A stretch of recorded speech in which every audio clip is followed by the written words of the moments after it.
Hey there, Mr. Redder here. Welcome back to another episode of r/Entitled People Stories. Today we have a very special episode for you, a compilation of some of the best Entitled People stories we've read over the past year. So sit back, relax, and enjoy a few hours of the most entitled people you've ever heard of. And by the way, Karen assured me that for every thumbs up this video gets, she won't try to get anyone fired for an entire week. So please smash that like button and subscribe and turn on notifications for new stories from Reddit every single day. My entitled parents are making me pay rent. So I, 24 female, have recently moved back into my childhood home after finishing my master's. Before that, I was living in a city hundreds of miles away for 6 years. I worked full-time while studying and while I made every month of rent, etc. I'm still pretty in debt for my studies, like I'm perpetually at the bottom of my overdraft. I quit my job and moved home because my mental health is really suffering and has been for a while. I hated my job. Studying was so draining and I always felt so alone and removed from everyone else in my life. So I moved home and was unemployed for about a month and a half, and I've just started a new part-time job where I make just over minimum wage.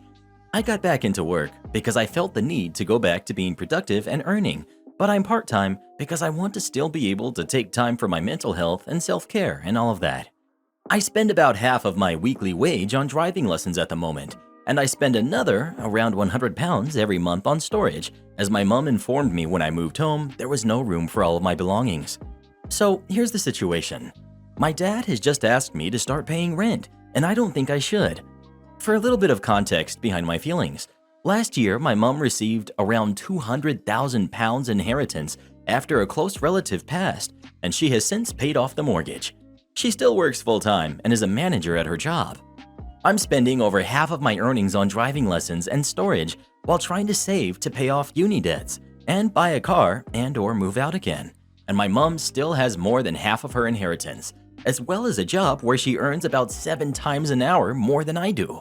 I get that it's a respect thing. I live in her house and I should pay at least a little bit, but I'm broke and I'm trying to get myself out of this hole, but it's tough enough as it is. My argument is, lady doesn't need the money, and yeah, I'm 24, but I'm her kid, and I just feel as though she shouldn't be trying to make money off of the kid she decided to have. Super biased and one-sided argument here, I know, but please let me know if I'm expecting too much and like victimizing myself. Can't tell if I'm the rational one here or not. Edit. I wanted to add my response to what a few people asked in the comments. The whole time I was at uni, my parents said I could come home whenever I want. It's my house too, and they never liked the idea of asking me for money to come back. So I asked, just to be clear, before I did come home if they would want rent, and they said they wouldn't, as long as I help around the house and get my own groceries, etc. I do both of these things. I'm not specifically opposed to the idea of helping them out, but what they're asking is unaffordable for me, especially after I'm paying for storage and learning to drive as part of their wishes. Also, I'm in CBT therapy at the moment, work between 25 to 30 hours a week, and already help around the house. Update. Okay, thank you everyone for all the comments. The main suggestion was, despite how simple it seems, to clearly communicate with my parents. I did. The main issue I had was that I came home under the belief that I would have a home here free of charge, as my parents always told me, including when I asked them about rent before I moved home. I spoke to my mom, and I'll pay a reduced amount of rent as I'm saving to move back out again soon, and hopefully a car, so I can travel for work, thus opening up even more career opportunities. Just FYI, I really don't mind being called the jerk. I get your point of view, fine, but please don't crap on me for my disabilities. I'm really honestly trying my hardest, and life is really tough. I'm not trying to use it as an excuse, but it really does impair my life by no small amount, hence the mention. Anyway, thank you all for your comments. Well, what do you think? Should OP have to pay her parents' rent or not? Please let us know. Under these circumstances, I don't think I would charge my daughter rent, but to each their own. Please leave us a comment telling us what you think. If you're not happy, then quit. Okay, boss. Those who have read my previous stories may know that I'm a jack of all trades, and I made a lot of different jobs before staying in the hospitality industry for a while. I never quit a job in my whole life without giving a suitable notice, but not this time. My encounter with one of the worst managers I've ever had the misfortune to work for. My family was not rich, and I needed to get as much money as possible after I turned legally able to work to pay for my school tuition. I worked for a temp agency that specialized in logistic and transport jobs. I took as many jobs as possible: day jobs, 2-hour paid-only jobs, weekly jobs, and always made my employer satisfied. They trusted me even for the toughest jobs you can imagine. I have one simple rule: treat me with respect and I will respectfully work for you. Even doing sometimes overtime is fine by me, as long as the employer is nice. This is the story about me working for a new warehouse dealing with shipments. We were about 10 young men, all university students, and would just have to work from 3 a.m. to 8 a.m. from Monday to Friday. No overtime, no extra pay on night shifts, just the basic minimum wage and nothing else. No cash for food nor gas money. Our job was to dispatch all kinds of parcels into different trucks. It was summer, so it was really hot. So hot that you could grill a steak on the pavement. And of course, no air conditioner. But that makes sense, as doors were always kept open. Not only was this job tough, but the warehouse managers barely respected safety rules. For example, parcels that exceeded 25 kilos are not allowed to be carried alone. When one of us dared to tell the aisle manager, let's call him Jerk, that it was too heavy to be lifted alone, he would just say, "Don't be a wimp. Everyone here's doing the same job. If they can lift it, you can do it. And if you're not happy about it, just leave. You're not irreplaceable." He kept yelling the same things over and over in that small warehouse. We were all assigned to a different gate. Therefore, we were all working alone, but not too far from each other. Days were always busy, and we could only have 5-minute breaks for a quick shot in the toilets or a quick smoke. The worst was for the people assigned at the bottom end of the warehouse. They literally had to run the whole way if they wanted to take a trip to the washroom. Worst thing? Jerk barely helped anyone on the floor. He just spent his time walking around and yelling, "Don't forget, you're not irreplaceable. There are plenty of people begging for a job outside willing to take your place." And the one I hated the most, "If you're not happy, then leave." The job was already painful enough, but why did he need to make it more annoying? Sometimes parcels could barely fit inside a truck as it was getting fully loaded. Jerk would usually yell at us for being incompetent and would literally kick parcels, smashing the content to make it fit inside the truck, and proudly says, "You see, how can this be that complicated?" The icing on the cake was one night. We arrived as always at 2:45 a.m., all of us feeling sleepy and no one to open the gate for us. We waited until 3:30 until Jerk arrived and straight away yelled at us, "What the heck are you doing here?" "Well, we're here to work." "The truck has been delayed. No need for you to be here. Go back home." "Are we still going to be paid? We showed up. No one told us not to come." He smugged. "Why would you be paid? You're not working. Now go home, and no need to come unless we call you." We were stunned and furious. As Jerk left, we all agreed on a few things. Here is where the revenge starts. No one showed up at work the next day. I received a call from the angry Jerk at 3:30. "Where the heck are you? There's work to be done." "You told us not to come unless you'd call us." "Then what do you think I'm doing right now? Get up here." Me. "I'm sorry, Jerk, but you are not my employer. I'm employed by the temp agency. Therefore, all shifts must be confirmed by my employer before allowing me to go on site. The office opens at 8:30, so please call them and they will call me." I hang up. At around 9 a.m., I received a call from my temp agency asking why all of us did not show up. I gently explained everything, and the agency asked me if I could go there now. I explained that I could not, as I have to attend some classes. After a short conversation about the working conditions we had, the agency asked me if I could go there the day after. I told them I could probably finish the week. It was a weekly contract, but I would not be interested to stay any longer. They understood. We all showed up the day after, and sure enough, Jerk was PO'd. He started yelling at us, always stating that we were a really spoiled generation that knows nothing about hard work and take everything for granted, etc., and we all got back to work. Again, he started the same thing, not helping, but just yelling around. "If you're not happy, then quit. You're not irreplaceable." I stopped putting parcels in the truck and said, "You're totally right, Jerk. I'm not happy, so I quit." "What the heck are you talking about? Get back to work." "You just told me that if I was not happy, I could quit." "Then you're right. I quit." "Get back to work, Or you'll what? I asked softly. Jerk is right. I quit too, said another staff member. And within a few minutes, the 10 of us left the warehouse as Jerk kept screaming he'll get us. It was 5:30 a.m. and there was a ton of work to do, but only Jerk and some management staff in the office were left with a crap ton of work to do. I received another call from my temp agency who asked what happened. How can 10 people decide to leave their job on the spot like that? I explained that I simply did what Jerk told me. I'm not happy, so I quit. And then I added all the safety processes that were not respected at work. No safety gloves provided, no earplugs provided, carrying heavy goods without any help, etc. They told me they would have a meeting with the person in charge, but to please never do something like this again. And yeah, I still worked from time to time for this temp agency after that. My conclusion and what I learned from that? Treat people with respect and they will respect you. Treat them like crap and karma will simply get you. Hope you enjoyed the story. Have you ever had a manager who completely disrespected you? If so, what did you do about it? Please let us know. I disrespect you, Reddit boy, because your head looks like a balloon.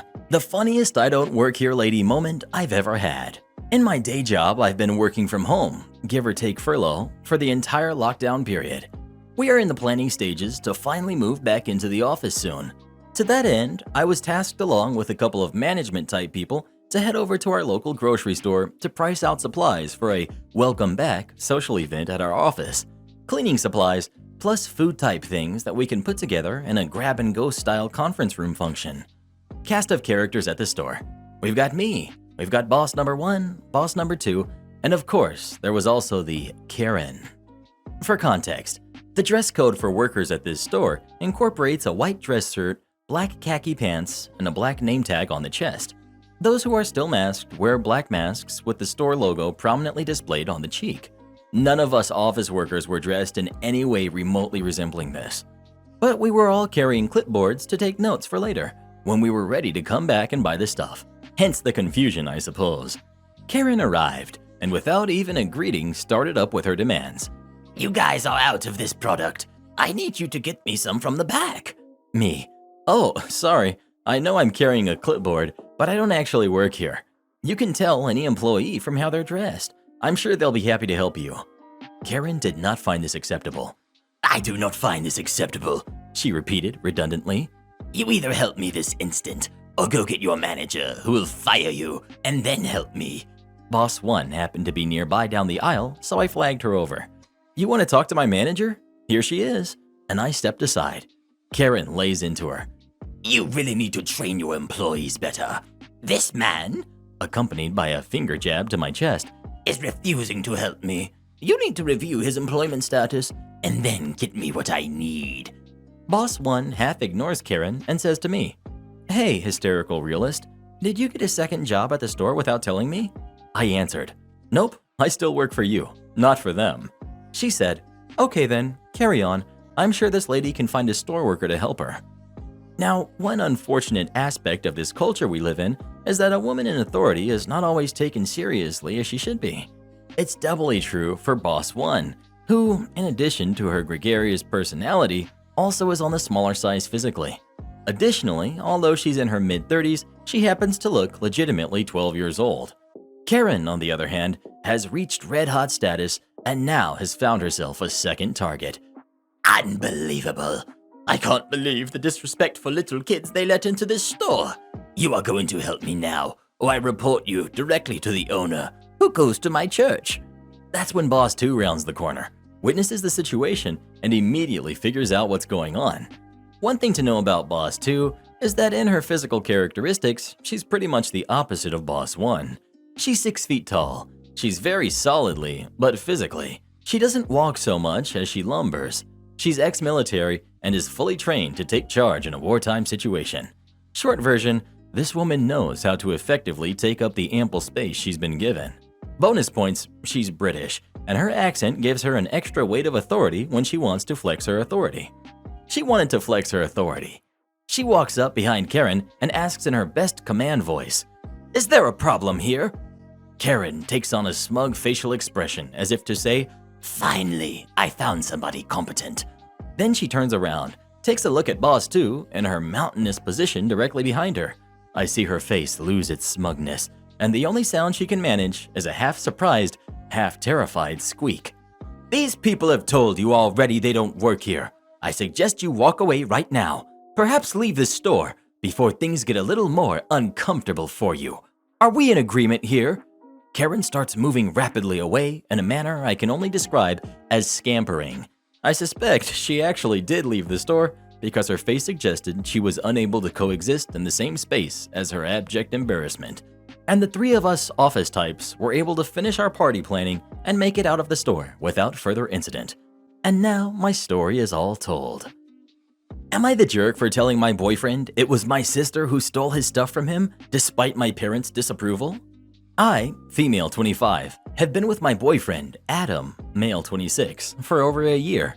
He's so wonderful and adores my family and loves visiting them regularly. There was an accident about a week ago while me and Adam were visiting my parents for dinner.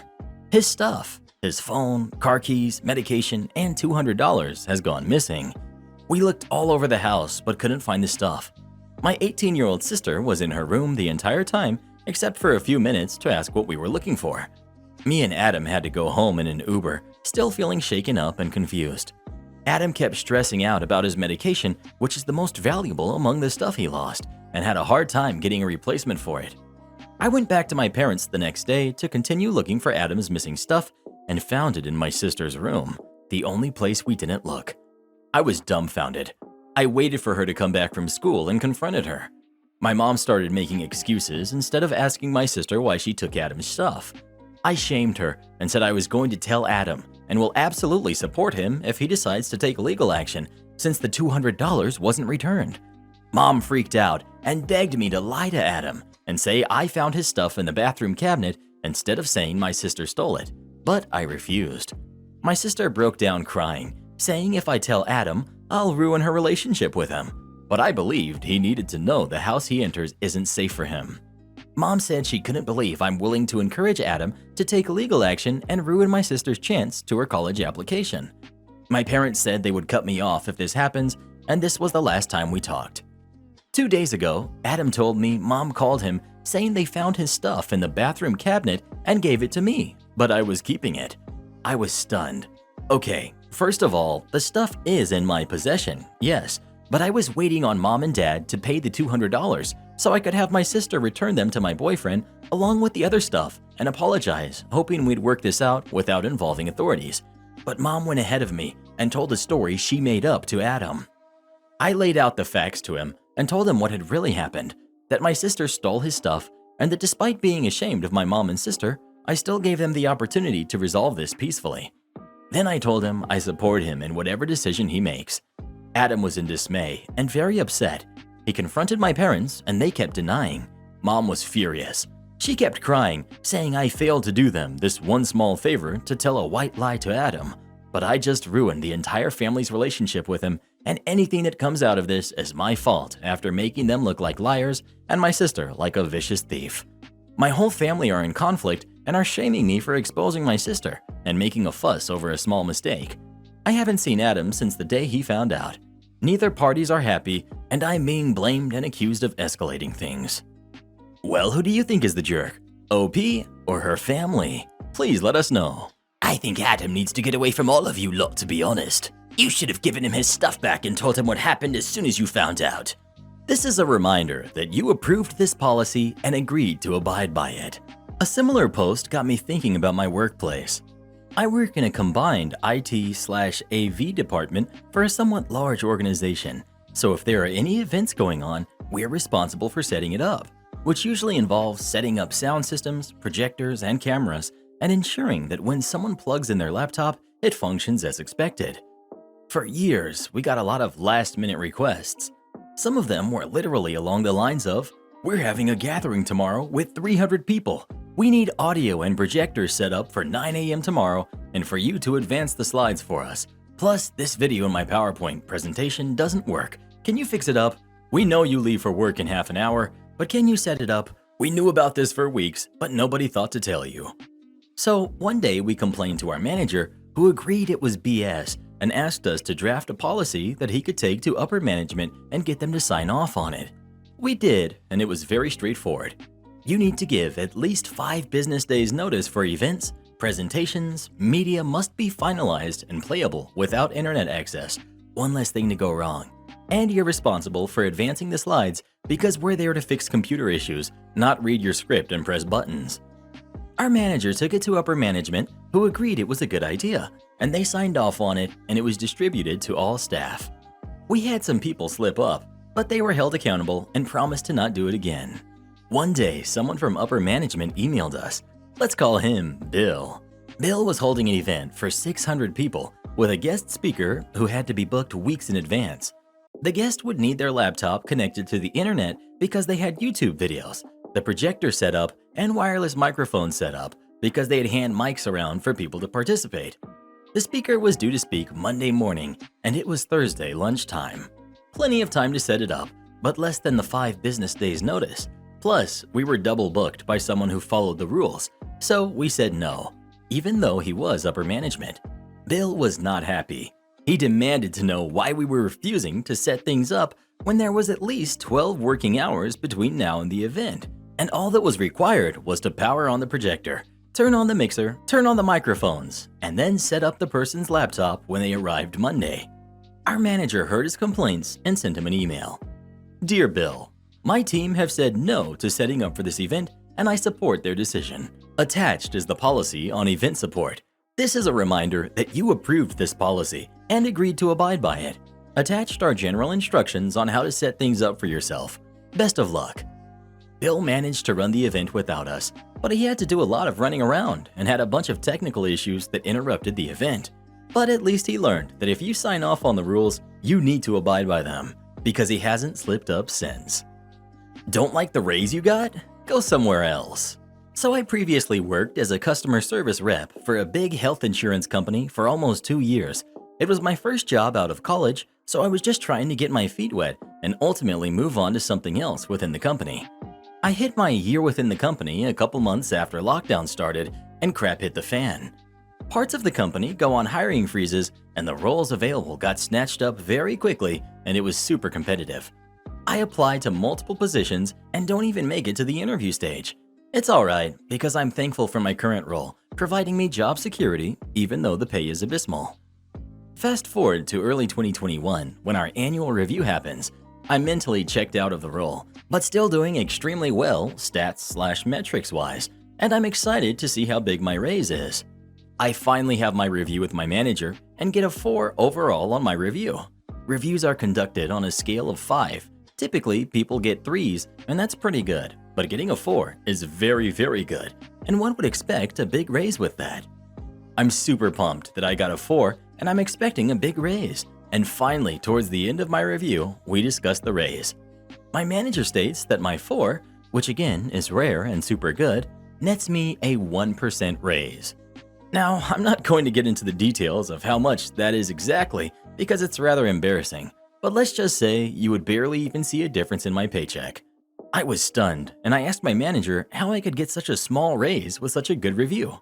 My manager says, essentially, something about the budget only allowing me a 1% raise, and if I don't like it, to look for something else. I have to admit, I was slacking on the job search, but that really kicked me into overdrive. 2 weeks after that, I was in the interviewing stages for 3 different roles at the same company, or our sister company, and after a month of that, I got an offer I couldn't refuse. The new position came with a 32% increase in salary, and I couldn't have been happier. I told my boss that I had accepted a new role and mentioned the increase, and my boss was shocked. It was also very inconvenient because I was the most experienced person on the team, so a lot of coworkers would come to me for questions and advice, and I also had been assigned to special projects that I was an expert in, and now they would need to find someone else for that in a short period of time. In conclusion, know your worth and don't settle for less. Won't let me graduate college on time? This happened 7 years ago. Senior year, I realized I could add an anthropology minor to my degree and still graduate in time. I scheduled the appropriate classes to meet this new goal, but a class I needed was canceled at the last minute because of low interest. So I signed up for a bunch of blow-off classes because all I needed were electives for my major. I go through the semester, and every once in a while I get emails about not being scheduled to correctly graduate and that the deadline has already passed to meet these requirements. I replied to these advisors saying I decided not to get my minor and should still be good to go. Eventually, I decided to call and talk to them. Turns out I needed upper-level electives, so my Anthropology 101 and Basket Weaving for Idiots 102 did not count for that requirement. I go in to talk to an advisor and talk to them. I ended up getting the assistant dean for this meeting. I asked them why they didn't notify me of the graduation issue sooner, before the deadline to add and drop classes. They said that they aren't notified of canceled classes until much later. I asked if I could take some online classes very quickly and graduate on time. She said I could take online classes to fulfill the requirement, but that they have a policy where you cannot graduate the same semester that you take online classes because the grades might not come in on time. I asked them if I can appeal this policy. They said I could, but that I signed this paperwork saying any schedule change must be approved by the dean of my college during my final meeting with my advisor before the last semester, so it was unlikely to be granted. So you're saying that the only thing keeping me from winning an appeal of this policy is the paperwork I signed? Cool. I signed up for 2 senior-level reading and essay-intensive history classes. You are allowed to do a maximum of 3 weeks worth of work each week for online classes at this university. I had 9 weeks before the end of the semester, and the shortest window to complete these classes is 6. I wrote an average of 64 pages of essays a week for 6 weeks straight to get done in the 6 weeks. Grades got posted about 1 week before the end of the semester. Cue the malicious compliance. I write my appeal of the policy. I attach a copy of my signed paperwork that says any schedule change must be approved by a dean of my college. I also point out how assistant dean tells me that they aren't notified of canceled classes. How could this canceled class that initially made me not scheduled correctly to graduate be removed from my schedule without my dean's approval? You, the college, violated this agreement that you had me sign.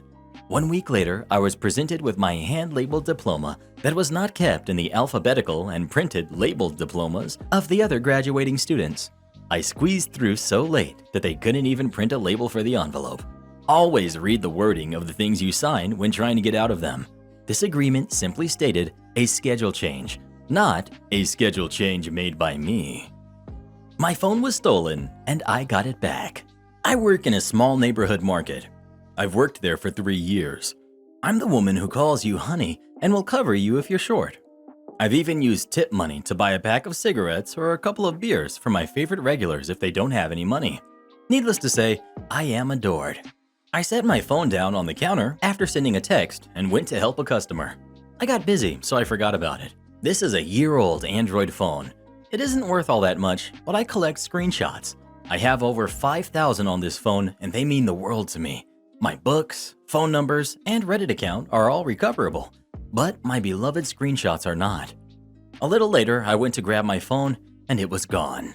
I looked everywhere, and my son, who was there with me, looked too. I called the boss's daughter and asked if she would come down and look at the cameras, and she said yes. Freaking out, I went to help a customer at the window.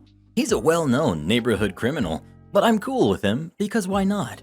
He's a nice enough guy. I've even chatted with him when he rode past my house and I was sitting on my porch.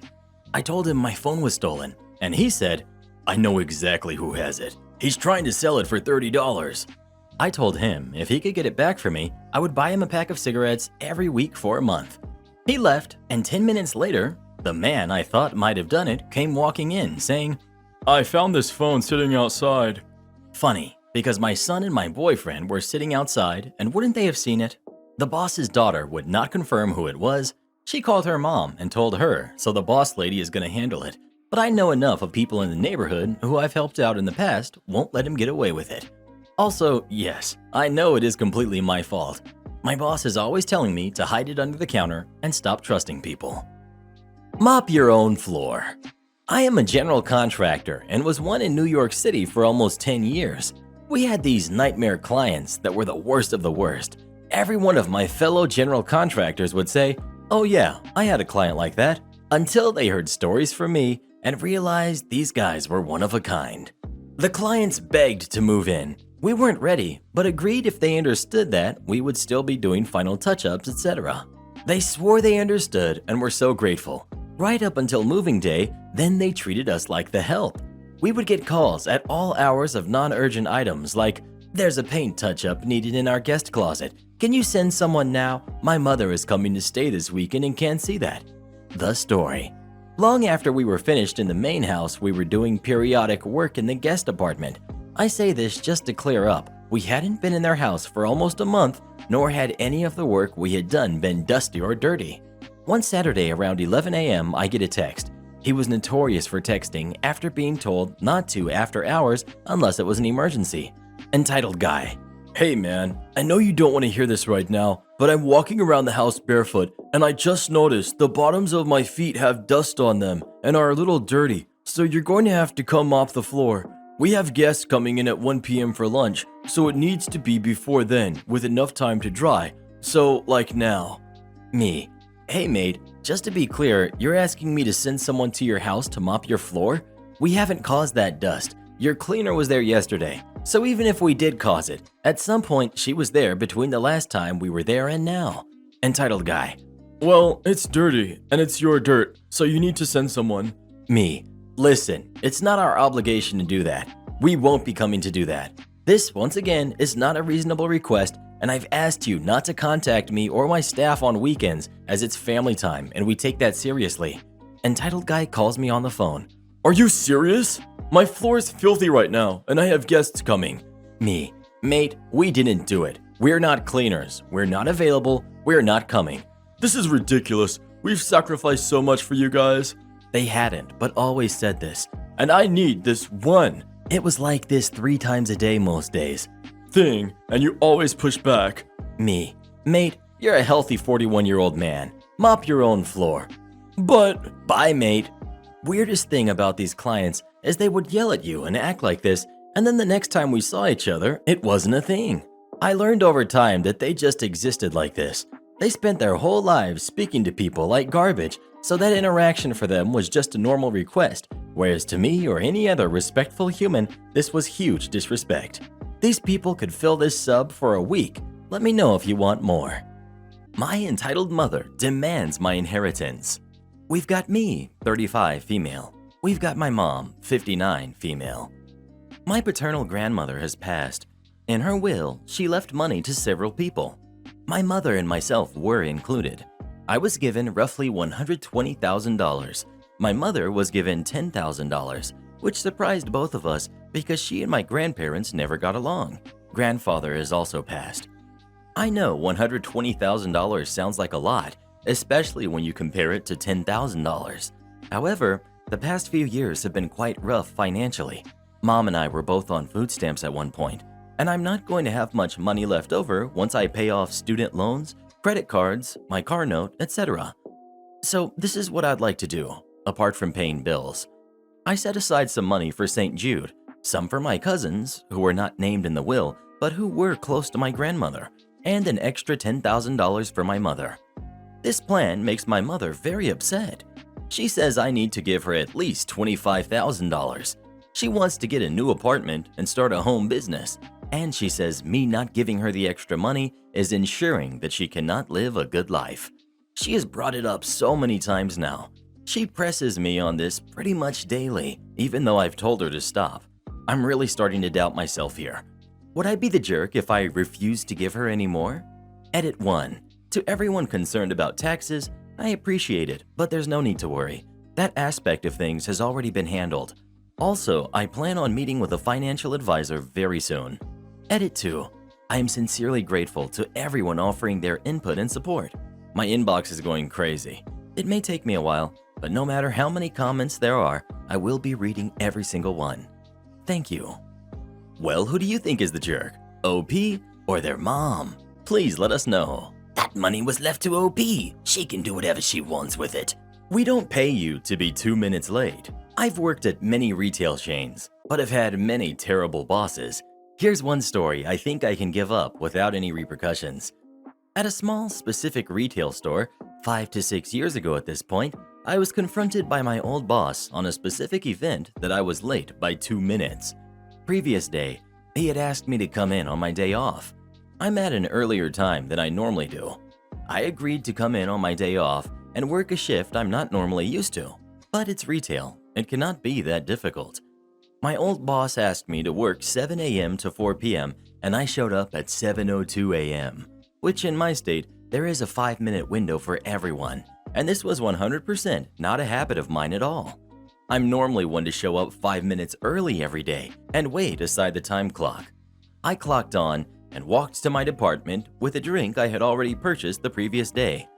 As I walked into the department, the manager greeted me, then said, "When I schedule you at 7 a.m., I expect you to be in department by 7 a.m., not a minute later. We can't pay you to clock in, buy something, and then start working. Over the course of a year, that adds up to hundreds of dollars of lost labor for one individual." I told my old boss that my drink was from the previous day and that I just clocked in 2 minutes late. My old boss replied with, "That's not my problem. You need to plan better. You were scheduled at 7, and we are losing cost of labor each minute you are not here. Be in department at scheduled time." which is not true. I spoke regularly with a payroll employee, and she explained to me quite some time prior that the company does not pay you 3 minutes before or after your scheduled time. So if you clock on at 7 a.m., you are not getting paid until 7:03 a.m. If you clock on at 6:57 a.m., you are not getting paid until 7 a.m. Same for when you return from lunch. However, if you clock on at 7:04, after that 3-minute window, you begin getting paid immediately that minute. My boss was right. I need to plan better. I asked for a printout of my timestamps going back as far as they had record of, and I tallied up each day that I had arrived 3 minutes early and did not get paid for it. I counted well over 330 minutes within a 3-month span that I was not getting paid for, which ended up being a little over $110. I gave my old boss a copy and said, "You can pay me for these dates where I was in department on the dot without getting paid for it." My old boss then replied, "That's not how our company policy works." He then went into detail to explain to me exactly what I had already known and gave him a copy of. Yet my old boss is now recognizing that he's contradicted himself and willingly lied to me. When everything clicked in his head that he's contradicting himself, it was far too obvious because his face went bright red and he started smiling. In my opinion, like he had been caught. My old boss. "Well, you know the policy. We can't pay you for that." Me. Then I will begin my shift when I am getting paid, not the minute you schedule me. It's not like you're losing labor if you're not even paying the employees that window of time. Schedule me at 7 if you like, but I will not be clocking in until 4 minutes after the scheduled time, as you will not be losing any cost of labor for it, and I will not be losing pay over your personal policy. For about 3 weeks, I clocked in 4 minutes late every day, no matter how early I arrived. I eventually got a warning from the building's HR that it's riding the line and very close to getting a write-up and down the discipline road. I explained to her the entire story as she seemingly did not like the manager of mine either. She laughed pretty hard at the whole thing and offered me a department transfer with a higher pay. She reminded me that my behavior was listed under a category that could get me terminated and thought the transfer would be a fresh start. Instead, I put in my 2 weeks notice and thanked her for the wonderful opportunity. The funniest part of all of this, years later I saw my old manager working at a new chain in a similar position to what he was doing when I worked for him. He smiled and waved. I smiled and waved and continued on. As time went on, I also bumped into the old HR manager who was working in an entirely different field. I asked her why my old boss left that company. She laughed and said, "He didn't leave. We fired him for time theft." Apparently, my old boss would take a lunch, leave the building, and never clock out for it. Have you ever had a boss who stayed on your case about what time you showed up for your shift? If so, what did you do about it? Please let us know. I always love it when employees learn to use the time clock to their advantage. Entitled friend calls her parents toxic because they want her to get a job. My friend and I are both 20. I'm on summer break from college, and I have a job at a local grocery store that I work at during the summer. My friend is not in college and doesn't work. She's only ever had one job that she lasted a month at before getting fired for hooking up with a coworker in the bathroom and smoking in the break room. Also, mouthing off to everyone constantly. There were so many complaints against her. She constantly complains to me about how toxic her parents are. They yell at her because she doesn't have a job. She stays up all night with her boyfriend. They're loud. They sleep until 3 to 4 p.m. every day. for not being in college, for always running her mouth at them and screaming at them. She leaves messes everywhere and complains about her parents yelling at her to keep the house clean, stuff like that. Her boyfriend also lives in her room. He does work part-time, 5 p.m. to 1 a.m., and she complains to me that she's lonely when he's at work. She also gets mad at me when I'm on my days off from work for not hanging out with her every single time. I like to have time to myself. She told me that her parents said she has until July 31st to find a job or she's getting kicked out. She's known about this since last month. She keeps using the excuse of having social and driving anxiety, and that's why she can't work. Social anxiety? But she goes to parties. Driving anxiety? She drove to an amusement park that was 4 hours away earlier this year. She also keeps using the excuse that everyone around here is requiring experience. Home Depot isn't, McDonald's isn't, Walmart isn't, senior living places aren't, hotels aren't, most restaurants aren't requiring experience.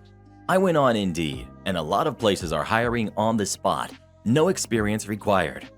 When I brought that to her attention, she said she doesn't want to be seen at McDonald's, Walmart, or most places I mentioned, and it's embarrassing. She said only dumb people work there. I told her, well, you can't exactly be picky about where you want to work. You have no experience. You have until July 31st to find a job. Unless you want to be homeless, I would start applying everywhere if I were you. She said both of her parents have master's degrees and make a lot of money. There's no reason for her to work, and they are being unfair. I told her that they worked hard to get their master's degrees, and that's not a good attitude to have. Don't you want to eventually be able to move out and have your own money? She said no, she doesn't want to move out into a crappy apartment, and she likes her parents' massive house. I said, well, if you don't get a job, you won't be living there much longer, and she started yelling at me. She asked if she can stay with me if she gets kicked out, and I said no, that won't be happening, because I will be going back to college in August. She started yelling at me and calling me names. Also, she's called my parents' house trash before, so why would she even want to live there? She sent me videos of her screaming at her parents because they won't give her money when we do hang out. She wants me to pay for her.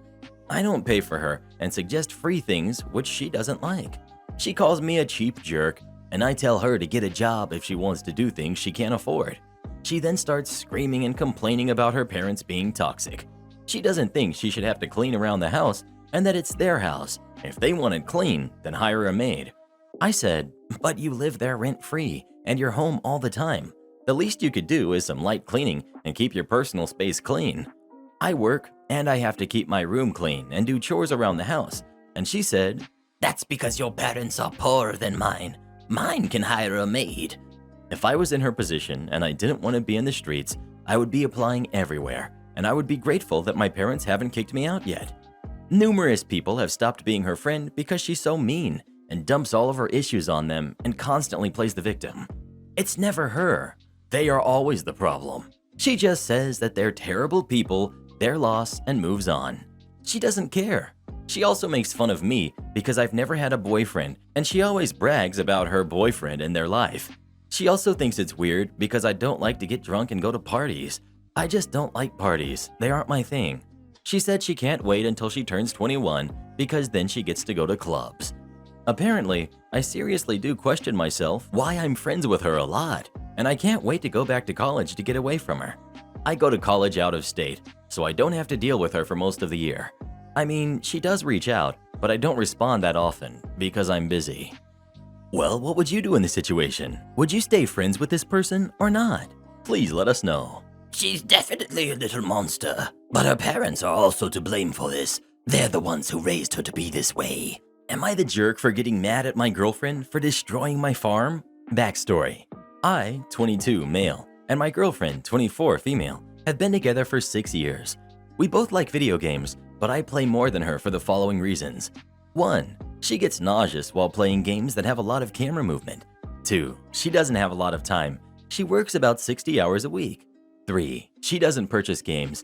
She has to help her family with bills. We've been wanting to play together for a long time, so I tried helping her. I gave her my Xbox a few years ago, and last year I bought her a laptop and shared my Steam account with her. But again, she hasn't been able to play because of the reasons mentioned earlier. Story. I bought a game called Stardew Valley for myself a couple years ago, but didn't make time to play it until I realized it had multiplayer in it, so I thought it was the perfect game for us, and it is. I told her about it, and she didn't think it was good because it didn't look as pretty as Animal Crossing.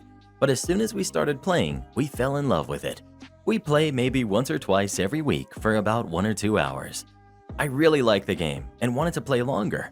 So a couple of weeks ago, I told her that I was going to create a new save file so I could play by myself. And she said, sure, no problem. I'll do the same when I have time. So I did just that. I played on my new save file when I was alone and played with her on our shared save file when she was available. The issue began this week.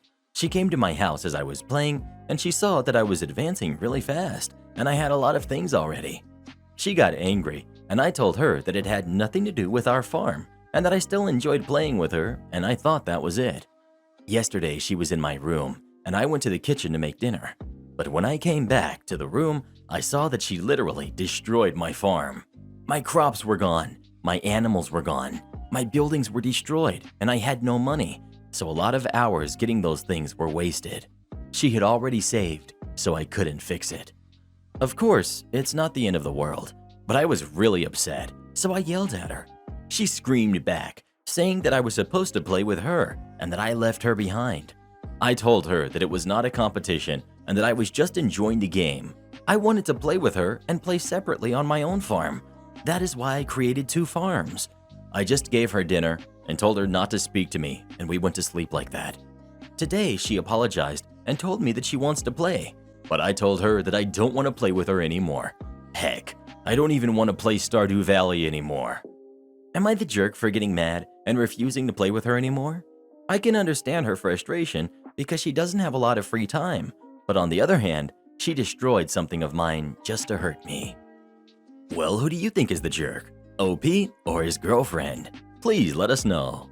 If Reddit boy destroyed my farm on Stardew Valley, I'd be on the phone with a divorce lawyer immediately. Karen tries to have me arrested for stopping her from shoplifting. I, 19 female, work at a large craft/retail store and it was almost closing time.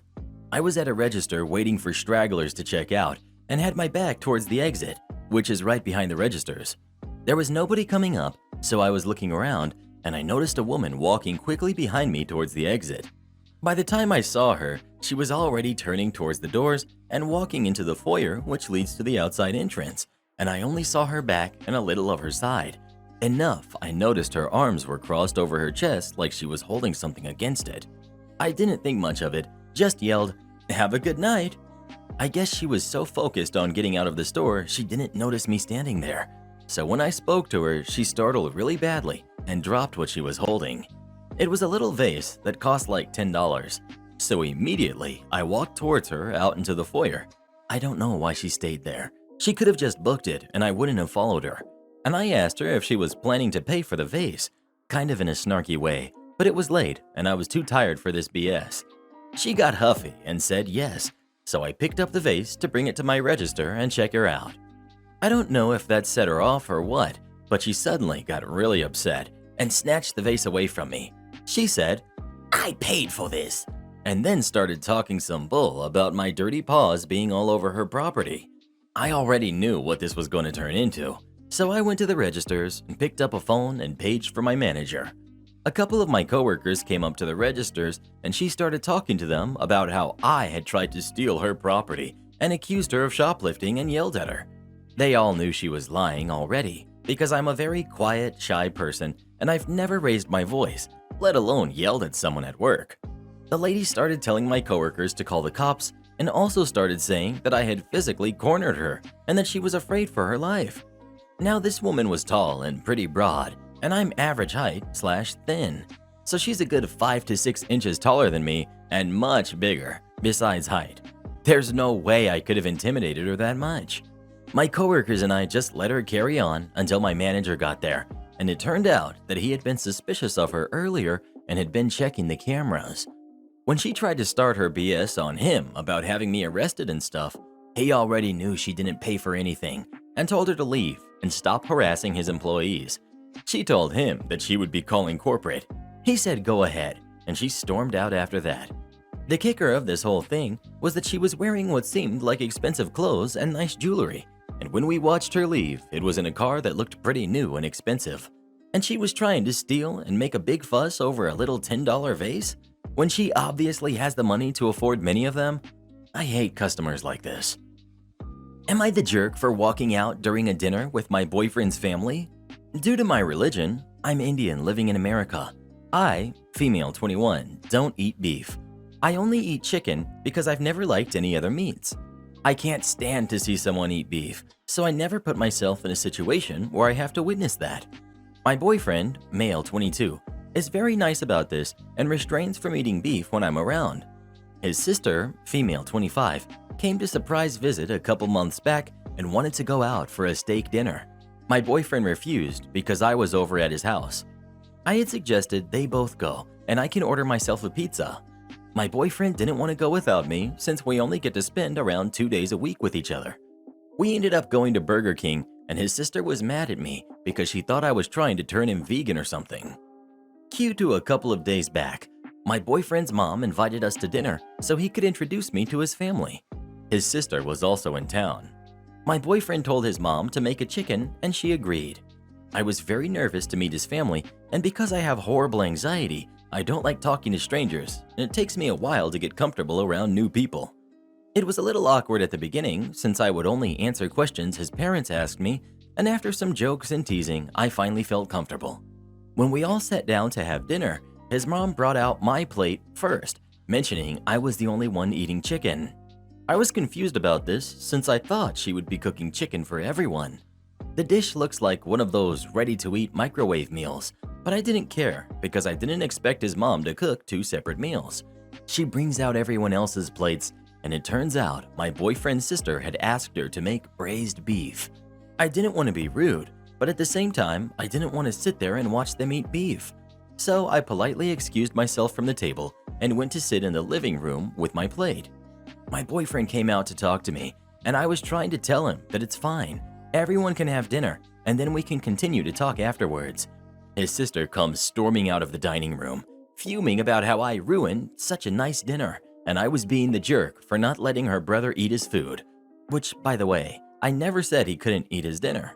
She called me a bunch of names and basically said I insulted her parents by walking out from the dinner table, and that her brother deserved to be with someone that let him eat whatever he wanted to. She ended her rant by saying to my boyfriend, "You should have known better than to date her."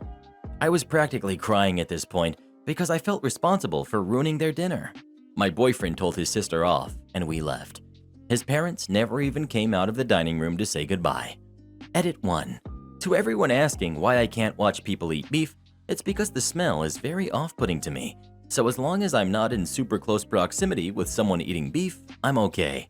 I only moved to the States about 3 years back, half of which was spent in lockdown, so I haven't had to deal with many situations like this. I'm trying to get used to it to avoid anything in the future. Edit. I mustered up the courage to call his mom and apologized. I told her it was rude of me to walk away after explaining why I couldn't stand the smell, and said sorry that she had to cook 2 meals. She was very nice about it. Mentioned that she only cooked the beef and brought a microwave chicken dinner because she didn't have the time to cook 2 meals. His mom also apologized for making beef. Turns out my boyfriend had told her to cook chicken because I couldn't eat beef due to my religious beliefs, so she was planning on cooking chicken for everyone, but his sister asked for beef. I've been invited to dinner again, and this time we will all be eating chicken and boyfriend's sister won't be there. Edit 3. To everyone asking why I can stand the Burger King smell, it's because it smells like grease to me, not beef. The Burger King I go to smells like smoke and grease, and not of any particular meat. Entitled Mom Dislikes My Signature, Demands I Change It. I'm a high school principal, and for better or worse, that means signing a lot of documents. I mean a lot. Report cards, IEPs, reports, requests, diplomas, the list is endless. Over the years, I have developed a signature that is easy to write, distinctive, and kind of hard to read. In other words, it's a scrawl. Well, recently I sent home registration papers to a new parent whose teenager will be entering the school in September.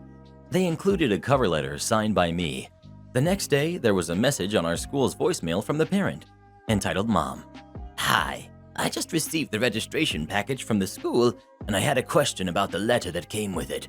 It says it's from the principal, but I can't read his signature. Now, note that under my signature is my name and title printed proudly in 12-point Times New Roman. Entitled Mom. Can someone get back to me about this? My secretary called back, and Entitled Mom demanded to speak to me personally. Me. Hi there, Brother B speaking. How can I help you? I received your letter with the registration package. I was a little confused because I couldn't read your signature. Me. Confused? How? It was from me. I know, but I couldn't read your signature. So? Me. Quietly reflecting. Karen. You know, I don't want to make a big deal of it, but I don't think it's okay to have a signature people can't read. Me. I'm not sure I understand your concern. The letter is from me on school letterhead with my name and title clearly displayed. She interrupts me. But I can't read the signature. I think it needs to be clearer so that, you know, people can read it. Me. Thoughtfully silent. I think you need to change it. Okay. Well, thanks for calling. If you're having any difficulty with the registration papers themselves, you can talk to our guidance secretary. Are you going to fix it? Me. Fix it? My signature? I think you need to change it. Me. Thanks. If you need assistance, I'll pass your call to guidance. Bye now. I hung up. A little while later, I received an email from Entitled Mom with suggested examples of what she wanted my signature to be. I thoughtfully deleted it. I guess I'm the nastiest person ever. A woman and her husband came in for Father's Day, started giving the hostess a hard time about wanting a four-top for the two of them, started threatening to leave, says they were promised by the owner. I go over and tell them I can give them a big table for the next hour if they really want it. Okay, great. They're so happy about it. They start asking about things that aren't on the specials, have to explain why we can't. Help them order something else. Cool. I take their order. Husband orders the steak, medium, and tells me they can't eat carbs, so he wants vegetables instead of fries. The woman orders the chicken. They ate 2 baskets of bread. The food comes out, and they seem happy. The guy almost ate the whole steak, and the woman seemed to really be enjoying her meal. My busser comes over to me and says when she asked if they were still working on their plates, they seemed upset and said, "No, you can't take our plates." Later on, I see the guy moved over to another seat at the table, away from his food. I go over and ask if they're still enjoying their meal. Lady. No, I'm not enjoying my meal. You never asked my husband what temperature he wanted his steak. Me. Oh, he told me medium when he ordered. And she goes, No, he didn't. You never asked. I pull out my notepad and show her the order I wrote down. Says medium. Lady. No, and also I have felt so rushed. You've been rushing us this whole time. Me. Ma'am, I apologize, but I did tell you that this table is only available for an hour. She starts yelling that she wants the owner, but the owner is the chef, so he's behind the line during a busy dinner. I tell her that he'll be over as soon as he can. Time passes, and she won't get up. It's been an hour since they sat. Owner/chef goes over. She starts saying that he broke his promise to her and that I've given her the worst service of her life, etc. Owner comes over, says to remove their drinks from the check and to give it to them. So I do, and the lady tells me to pack the little bite of steak left because she's going to give it to her dogs. Lady. You never even asked us if we wanted desserts. You know I have the same job as you, and I've never treated anyone as horrible as you've treated us tonight. At that point, I was so upset. So I said, "Oh, really? Where do you work?" And she goes, Excuse me? That's none of your business. and I say to her, "Okay, I just wanted to know, so I never go there." I walked away. A little while later, she's walking out and says to the hostess, That waitress is the nastiest person I've ever met in my life. It was pretty stressful. Went to the break room and cried for a second. Oh, and the tip line on the check was scratched out to the point where the receipt was about to rip. Am I the jerk for telling my brother I'm not his mom when he asked me for financial help? I, 30 female, have a brother, 24 male. Our parents were not good parents. They had kids they couldn't afford, couldn't parent, and because I was the girl and the firstborn, I was put in charge of my brother more times than I could count. I was also made to bear financial responsibilities once I started doing odd jobs for money or working part-time after school. Literally, once my parents found out, they sent my brother to me for food, clothes, activities, and my dad even quit his job, so I was the breadwinner on a very small amount of money. I ended up cutting all three of them off a decade ago. I couldn't with my brother. He told me it was my job to look after him, that I was the oldest and he deserved to have someone look after him, and I was being selfish not wanting to do it. I told him it should never have been my job. He was clear he did not care. I've not had any contact with him since, until recently he reached out, told me he had a kid and his girlfriend was pregnant and they were struggling and wanted money for a surgery and wanted money to help feed their kid. There was no hi or asking how I was, saying anything that showed he was doing anything but trying to get money. I told him no. He said it was my responsibility and I should think of his kids and prevent them from having the same life we did. I snapped, told him to leave me alone, that I'm not his mom and I will not support him for the rest of my life, that if he wants better for his kids, he can do what I had to. Okay, I was alone because nobody supported me. Nobody gave a hoot about what I needed, that he's a grown man now and needs to take responsibility. He called me all sorts of names. I was around my husband's family when he sent the message. They asked, and they all thought I was very harsh and that he was kind of right about me being a jerk when there are kids involved, and it's how he was raised. It makes me mad, because why don't I just use that excuse to leech off people then? Why am I doing the best for my family, my kids, but it's okay for him not to? But they planted seeds of doubt. Am I the jerk? Well, who do you think is the jerk? OP or her brother? Please let us know. Nothing's worse than leeches. Always cut them out of your life. My wife tricks me into thinking she's pregnant. My wife, female 26, and I, male 30, decided to start having kids. We've been trying for over 9 months and nothing happened. We were told to be patient, but I couldn't help but keep stressing out about a problem that's preventing us from conceiving. The issue is that my wife kept joking about this matter and pranked me twice by lying to me, saying that she was pregnant. The first was when I was at work, and she sent a text telling me that she was pregnant. I was so happy. I came home and brought stuff with me to celebrate, only to find her laughing in my face, saying it was a prank. Second time was when she told me she was pregnant and was recording my reaction during and after the prank. Again, laughing, telling me it was a prank, but this time she shared the video with her family. I told her I didn't appreciate how she laughs about a serious matter, then having me believe it was true only to ruin my happiness. She stopped for 2 months. Last night we were at my parents' house sitting having dinner when she said she had a gift for me. She had my sister go bring a small teddy bear with a note on it and gave it to me. I was nervous and worried about her pulling some of her pranks on me in front of my family. I read the note that the teddy bear had, and it said that I was going to be a daddy. I looked at my wife, and she smiled at me and congratulated me, saying she was pregnant. I saw red completely. I said, "That's it." I got up from my seat and tossed the piece of paper on the table and just snapped, telling her to stop making fun of something so serious and sensitive. I told her I was done with her lack of respect and sympathy for the most important thing that I've been struggling with, and to include my parents in her prank too was low. My wife excused herself to the bathroom. My mom and dad were unaware of what was happening. They literally paused and asked what the heck was wrong with me. My sister said my wife was actually pregnant and just confirmed by tests that she's seen with her own eyes. I felt both happy and devastated because I thought she was pulling the same prank again, and I got fed up with it. My wife was mad and argued with me in the car, saying that I ruined her joy and made her look awful in front of my family, as well as lashing out at her as my reaction to the happy news. She said she told me in front of my parents to show me she was serious this time. She had her mom call to berate me and say that her poor daughter will suffer with my boorish behavior and my lack of respect for her. My wife has been giving me the cold shoulder ever since. Am I the jerk? She told me I ruined the moment she's been waiting for so long, and that she'll remember my reaction for the rest of her life. Well, who do you think is the jerk? OP or his wife? Please let us know. This reminds me of the boy who cried wolf. Play stupid games, win stupid prizes. New rules for parts in the office cost a sales guy his bonus. I work in launch quality for a mid-sized manufacturing company in the States.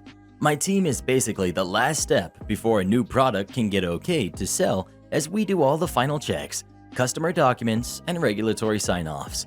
Our last manager left just when lockdown hit, as he was near 70 and decided to just retire. Took the company till October to decide to hire a new one. During this time, the salespeople stopped coming in, and because my team were some of the few office folks coming in, because we have to check the parts, they started shipping everything to us. Samples, prototypes, final launch parts, paperwork, you name it. Even better, they rarely picked everything up. They may take 5 to 10 or a 25-part run and left us with the mess.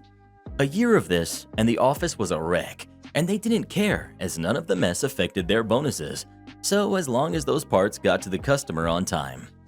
New boss comes in, and he's one of the 2 managers on site, him and the production manager. Because of how the factory is laid out, our team are the only ones in the office, and so that's where he is. He questions the mess, but we say no one has cared about our concerns, so he shrugs it off. Now our boss has his faults. He's pretty tone-deaf on the resources and time it takes to finish things sometimes because of the industry he came from, heavy automotive. His attitude is, if it takes us all 60 hours a week for the next months, we work it. The other side of that is he's here with us. He'll occasionally just tell someone their assignment is to not be there for a couple of days if things are slow, and he has our backs. Malicious compliance. About 3 months ago, the company president comes in for the first time in a year. He's upset about the state of the office. As our boss is the only manager around, he goes off on him for the state of things, despite new boss only being there about 6 months and all this predating him. Tells him to just figure it out, but I want this office clean and professional. Boss comes to me and says, write me a policy and process for shipping material to the office, storage, and disposal of things that sit. Have the draft by the end of the week, and I'll get you a budget and some factory folks if you need to buy anything, move, or install anything. So I write one that's pretty easy and straightforward. Basically, what we had already been doing, but more organized. Shelves, ID locations, incoming and outgoing. Boss looks at it and makes 2 comments. We're not inventory clerks. Sales gets the ID of the shipment, and unless they get my or the production manager's approval, it's their problem. 2. We don't have that much space. Add a clause, we will throw out anything over a week old every Friday. Then he got me 2 maintenance people and told purchasing I had some orders to put in. Then he sent the policy to the president. President said to do it. 3 weeks later, the office is pristine. President has his chest puffed out next time he comes through. Then, last month, it happens. We all knew sales wasn't going to pay attention to our policy, even though my boss personally met with the sales VP and the team leads. For the most part, nothing we threw out was a big deal. But then, one of the team leads ships a whole prototype order to the office. I know the guy is infamous for getting other people to do his work and never follows up with anything. And if things go wrong, he throws us or production under the bus. Now, this order is a big deal. High 6-figure contract with our number 3 customer. Part of a new line that could generate millions. I tell boss, and he shrugs and says I should email the guy to remind him of his parts and the new policy. No response. Friday cleanup comes and boss calls this guy on his cell.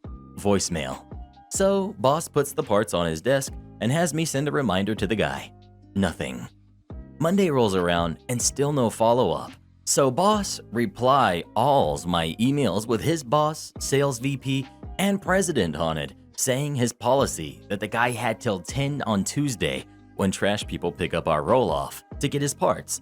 Tuesday rolls around and he has me toss the parts and email the sales guy that I did.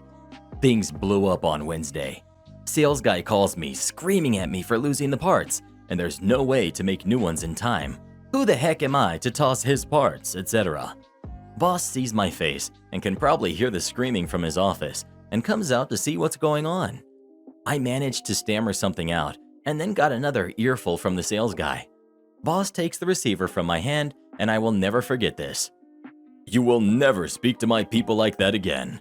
I am hanging up now. The next call you get will be from VP Ops for a meeting time to discuss this incident. We will also discuss your unprofessional language to OP. He hangs up as the next tirade starts and tells me to ignore the guy's next call. reminds me that we have a big due date upcoming, and hands me his credit card so I can order the team dinner and heads back to his office. About 4 o'clock, he closes his door, which he only does for conference calls and HR stuff. My whole team can hear the yelling through the door, but not much detail. Around 5:25, HR sends out an email with times for mandatory training on following company policy and another for proper workplace decorum. Boss comes out about 6 o'clock looking mostly tired and remarks, "I will never understand why people want to mess with the folks who make them money and write the rules. Oh, your work assignment for Friday is to be off." Then he just heads back to his office to finish our project. P.S. I never did get an apology from the sales guy, but he's been way nicer. I know the contract miss cost him his bonus. It was his only one that quarter. I think my boss took some crap assignments for the next couple of weeks, but neither me nor my team has heard anything about it. Security gets fired on his day off, justifiably. This evening has been one to remember. We have a security guy who likes to come in on his days off and drink in the bar. The problem arises when the guy seems to think he's a security guard when he's off the clock. He likes to jump into arguments and thinks he's helping. The reality is that every time he does this, he escalates the situation and makes everything worse. Tonight was the night he went beyond too far and hit this stupid stratosphere. Here's the situation. A female customer had had too much to drink, and the bartender cut her off. She got into an argument with another person. The bartender manages to calm her down, has her outside waiting for a cab. Cue off-duty security guard. He runs up yelling and insulting her, telling her to get off the property, and just in general being a tool. She gets riled up again and starts arguing and yelling at the tool bag, as I shall be calling him from here on. Bartender pulls the tool bag to the side and says, "Hey man, I got this. Why don't you go back inside and chill out, man? Have a drink and relax. This is taken care of." Tool bag looks at the bartender and starts yelling at him, telling him to mind his own business and to shut up. Bartender is still trying to be reasonable, and here is when tool bag goes too far, in front of the head of security. He calls the bartender a name he has no business calling anyone. Head of security steps in right then and there and says, "You can leave now. Don't bother coming back either. You're fired. I'm not having a giant piece of crap running their mouth and starting crap here. You don't work here anymore." The bartender is understandably hurt and angry, so I take the bartender aside and I just let him scream and yell. I told him to get it off his chest. I tell him that everyone here tonight has his back, that no one is going to put up with this kind of crap. I give him a smoke and let him talk. Sometimes venting is all you can do for someone. I don't know if it helped. It makes me wish that people weren't such idiots. My question now is there anything else I could have done for the bartender? I honestly don't know. This isn't even an area that I have much experience in. Entitled Mom flags me down at my apartment complex for trespassing. My girlfriend and I recently moved into a new apartment in one of the better neighborhoods in my country. We have an abandoned house out back owned by the landlord's brother, and the house has a dock that the tenants of my apartment complex are able to use whenever. So we've had a couple of run-ins with random people at this point. My friends have been waiting in their car for me and have been approached by this one entitled mom, asking them what they're doing here, and that this is private property, and if they don't move, she's going to call the police. For context, she does not live in this area, and it's private property, but more on that later. I walk outside while they're talking and call them into my apartment without even acknowledging the entitled mom's existence. Nothing else came of that, but just to preface this next bit, I felt that first encounter was important. That happened a few months ago, and today, just 20 minutes ago now, I run into this woman again. I had a rundown car that we just got rid of, so I have a new one that people in the area won't recognize as mine yet. So I drive home and see entitled mom and her 2 kids. I like to go down to the dock from time to time to relax and smoke, so I park my car in my spot and walk towards the dock. Entitled mom sees me and meets me halfway. "Excuse me? What are you doing here? Don't you know this is private property? You can't be here." I live here, and the apartment's right behind me. "No, you don't. I know everyone who lives there." Okay, well, I moved in 6 months ago, and I know for a fact you don't live here, so may I ask what you're doing here? She tells me she knows the owner and she has a right to be there, and again assures me that she knows I don't live here. So I just say, okay, whatever you say, and walk back to my place. She follows me, and as I walk up my steps, Excuse me? Why are you not getting in your car? Should I call the police? I ignore her and go to open my back door. Forgetting I had locked the deadbolt, I say, darn, I forgot to, and she cuts me off from walking around the front. I just witnessed you trying to break into a house. I'm calling the police. At this point, I'm annoyed because I just want to go smoke and relax. I tell her to knock herself out. She calls, and me being the annoyed petty person I am, stands there the whole time, and I waited patiently for them to arrive. They show up and ask what's wrong. She explains how I came to a private property and tried to use her dog, and then tried to break into someone's home. I tell the one that's talking to me to follow me around the front so I can unlock the door to show her that I live here. As we walk, I hear the entitled mom shouting about me being a thief, and why haven't I been handcuffed already? We walk around the front and I unlock the door. It's a straight walk from my front to back door, so I walk through and show the officer I do in fact live here. I open the deadbolt and slowly open the door with the biggest grin on my face as the entitled mom just stares and goes red. She shouts at the officer that I must have done something to get in. The officer laughs her off and talks to his partner. After a few minutes, they tell her to go back to what she was doing, as I obviously should be here. I point out in this moment that entitled mom doesn't live here, and the only places besides my complex is abandoned, and I know who the owner is. Her and the officers walk back to her car by the dock steps about 50 feet away. I can't hear anything, obviously, so bummer there. After about 10 minutes, the cops leave, and a few minutes after that, I hear a car speeding down the road and a loud, Forget you, as it goes past. Sorry if it's not a great ending, as I don't know what the cops talked about, but if it happens again, people who don't live here go to the dock all the time, I'll be sure to update. Am I the jerk for dissing my husband's medical condition? My husband has a medical condition which is incurable, and his symptoms are many. I've always been supportive throughout his journey. Part of his condition means that he has severe daily bathroom trips, and his skin on his hands and feet are extremely dry and crackly. He also has bladder issues. I have always tried to be supportive. When he's insecure about the bathroom, I always act as if I can't smell anything, when really, most days I'll have to hold my breath when I go in. If he's worried about it, I always assure him that he smells fine. I shave off his dead skin weekly to the point where I'm covered in powdered dead skin and will need to have a shower. I do this all without complaint. My husband is also a complete neat freak. Now, whilst I do all the cooking in the house, I'm terrible at cleaning. It's not something I enjoy doing, and I'm always lazy when it comes to it. I'm not the most dirtiest person in the world to live with either. I wash the dishes, do the laundry, and clean the bathroom as often as I can, but there are days when I just can't be bothered, so I'll leave it. Now the problem. My husband gets super annoyed when things are not tidy.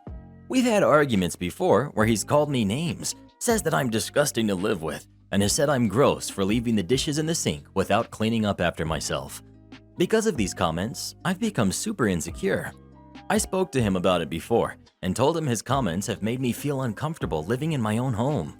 He says he doesn't mean it and just says it to hurt my feelings during the argument, but he doesn't actually mean it.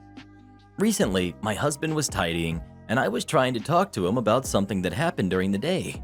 He kept cutting me off mid-sentence, saying things like, "Put your mug away," "Put the mop back where you found it," etc., which I found rude. I told him to let me finish talking and to stop interrupting.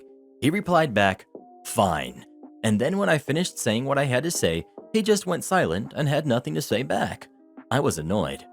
I hoovered early that day, and I left the hoover out without putting it back into the closet. He asked me to put it back, and I said, "Why can't you do it?" He got mad and suddenly started arguing with me, calling me gross to live with, and he knew I was already insecure about that. I lost it. I replied saying, "You know what's gross? The smell you leave in the bathroom each time you use it. It's disgusting." He sat there in horror and said, "I can't believe you used my medical condition against me in an argument." I replied, "Don't think you can disrespect me and I will just sit there like a lame duck. Don't think you can use my insecurities against me and I won't use yours." He sat there and cried all night. We haven't spoken since. Am I the jerk? Well, who do you think is the jerk? OP or her husband? Please let us know. Don't dish it out if you can't take it back. Entitled Mom critiques my daughter's painting. Hey guys, I'm 33, female, married, and we have 2 kids, a 13-year-old son and a 9-year-old daughter. The entitled mom is my sister-in-law in this story. Sister-in-law recently moved in our area with her husband and 2-year-old boy. I know her husband pretty well. He's my husband's brother. I've never had anything against him. I've never really met her, but heard some horror stories. Decided to try not to judge someone I didn't even know from someone else. I was wrong. She was everything they said she was. Insanely clingy, lazy, and entitled. My husband and I invited them over for dinner one night. Everything was going fine. Well, my daughter heard about how sister-in-law paints and wanted to show her her artwork. My daughter showed her a painting she did of a lizard in the desert. It's not museum quality, but I think she did a good job. Sister-in-law grinned her teeth and said nice. Later, when my daughter was getting ready for bed, sister-in-law and brother-in-law were looking at the painting and making fun of it. I told them, yeah, it's not the greatest, but she did her best and it shows. This is me trying to not start something with a new family member I just met. She said, Yeah, but oh my god, look at it. Look at the proportions.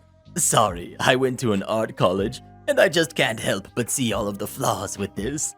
She dropped out of art college because it was too hard and too demanding. I looked at brother-in-law and he said, sorry, but come on. I kept my mouth shut and waited till after they left to tell my husband. He brushed it off and said our daughter shouldn't show her artwork anymore. I just told my daughter, sister-in-law has a hard time seeing the beauty in things sometimes, and maybe it's best to not show her. She understood, and we continued to paint projects together. Edit. Wow. Thank you guys. You all are amazing. I think I need to clarify some things because I'm seeing a lot of this. My daughter never heard sister-in-law and brother-in-law say those things. She was upstairs while they were downstairs. I only told my daughter not to show her paintings to sister-in-law again because I don't trust sister-in-law to be kind to my daughter after that. Yeah, my husband should have said something to them. I asked him about it, and he said he doesn't give 2 craps about stupid people's opinions. He honestly likes his daughter's painting. It makes him happy every time he sees it. Hope this clears up some things. Let me know if there's anything else. Regulars tear up a store over a TV remote. I work at a convenience store type place. We have a small spot where customers can drink, and there's a TV there.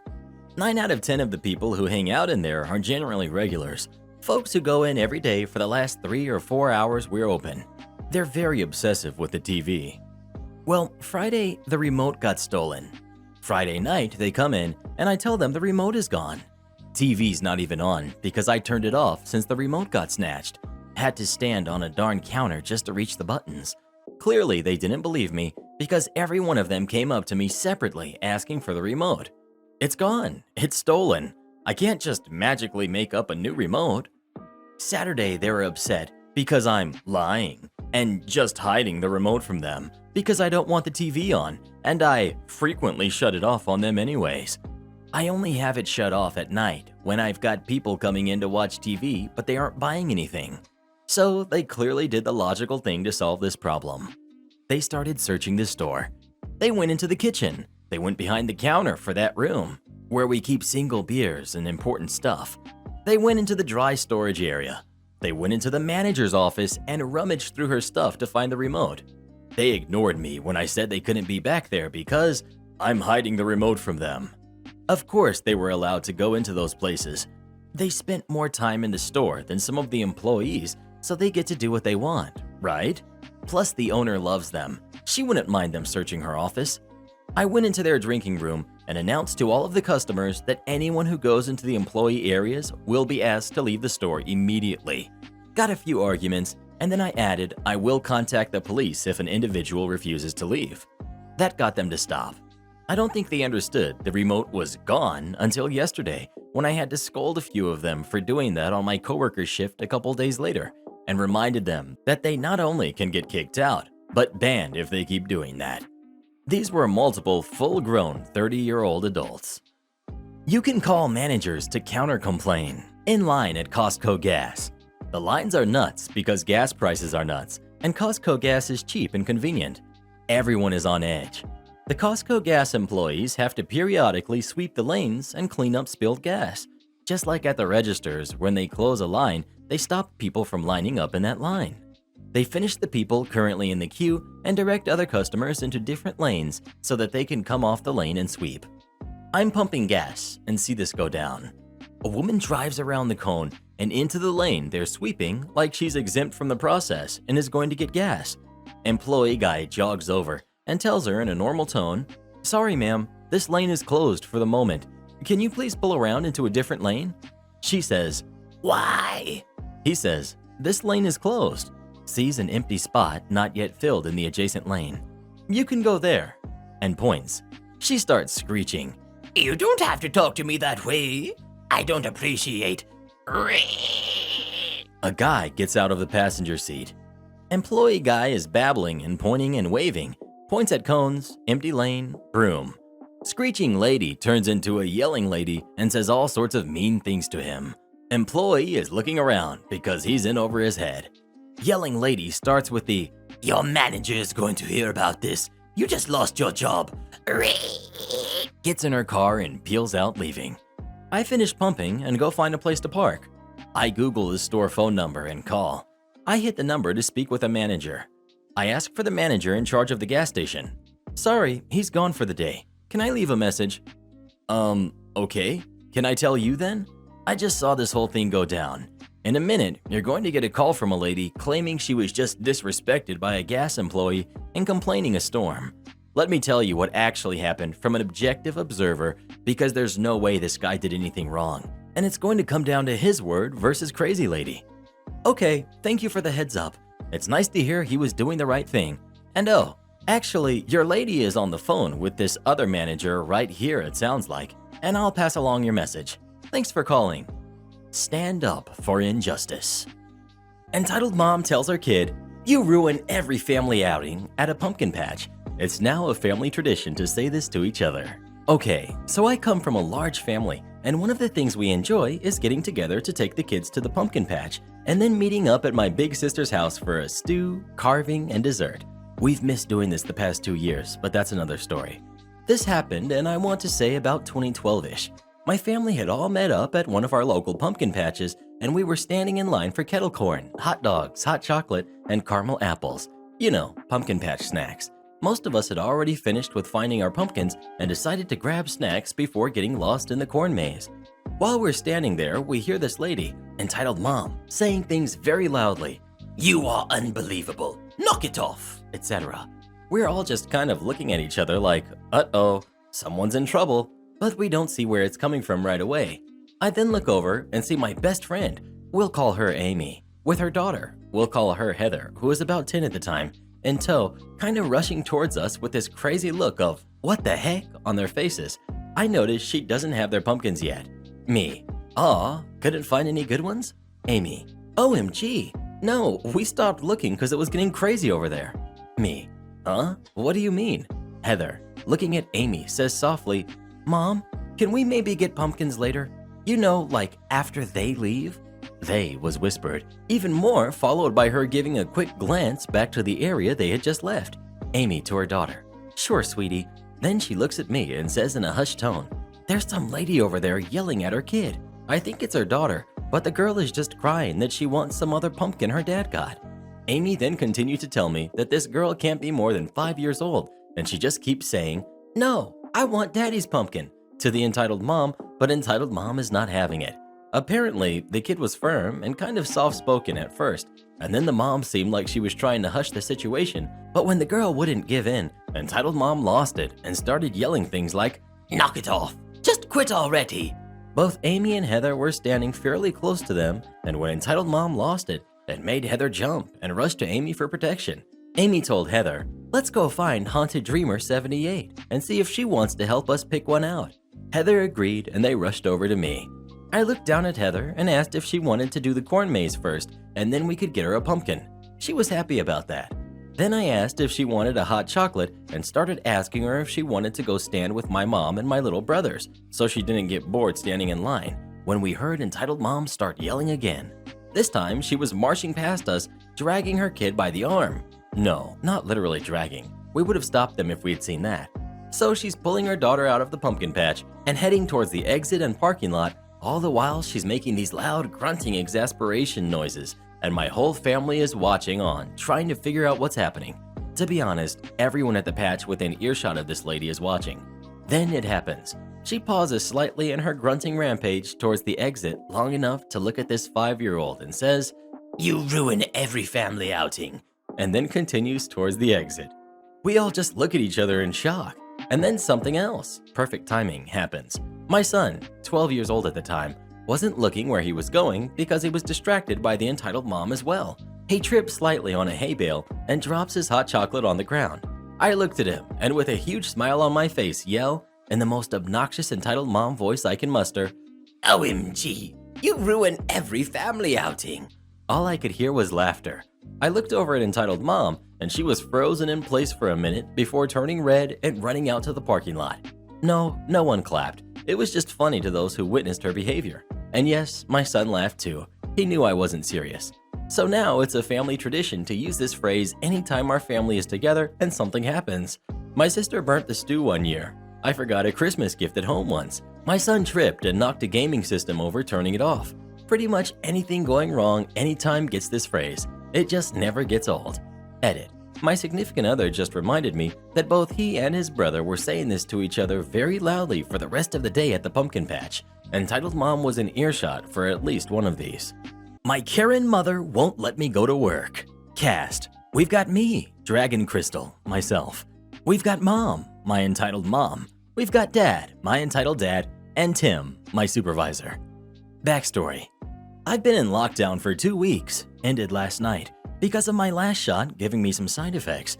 Also because of that, my work schedule account was inactive until my lockdown is lifted. Not to mention, a relative just passed, and my parents, knowing that my lockdown lifted yesterday, still dragged me along with them, while not allowing me to check if I'm on the schedule or not. Now onto the story. Like I've mentioned above, that I was in lockdown for 2 weeks and my work schedule account was inactive during that time, and I was unable to see if I was going to work today or not. I just heard about my relative passing last night before going to bed. I believe my workplace account reactivated around 6 a.m. of today, but I'm not entirely sure because my parents came bursting into my room demanding that I go and help babysit the kids, my cousins, while they helped set everything up. Me, drowsy state of mind. What? Mom. Hurry up and get dressed. We have to go help out at our relatives. Me. Mom, you know how much funerals freak me out, right?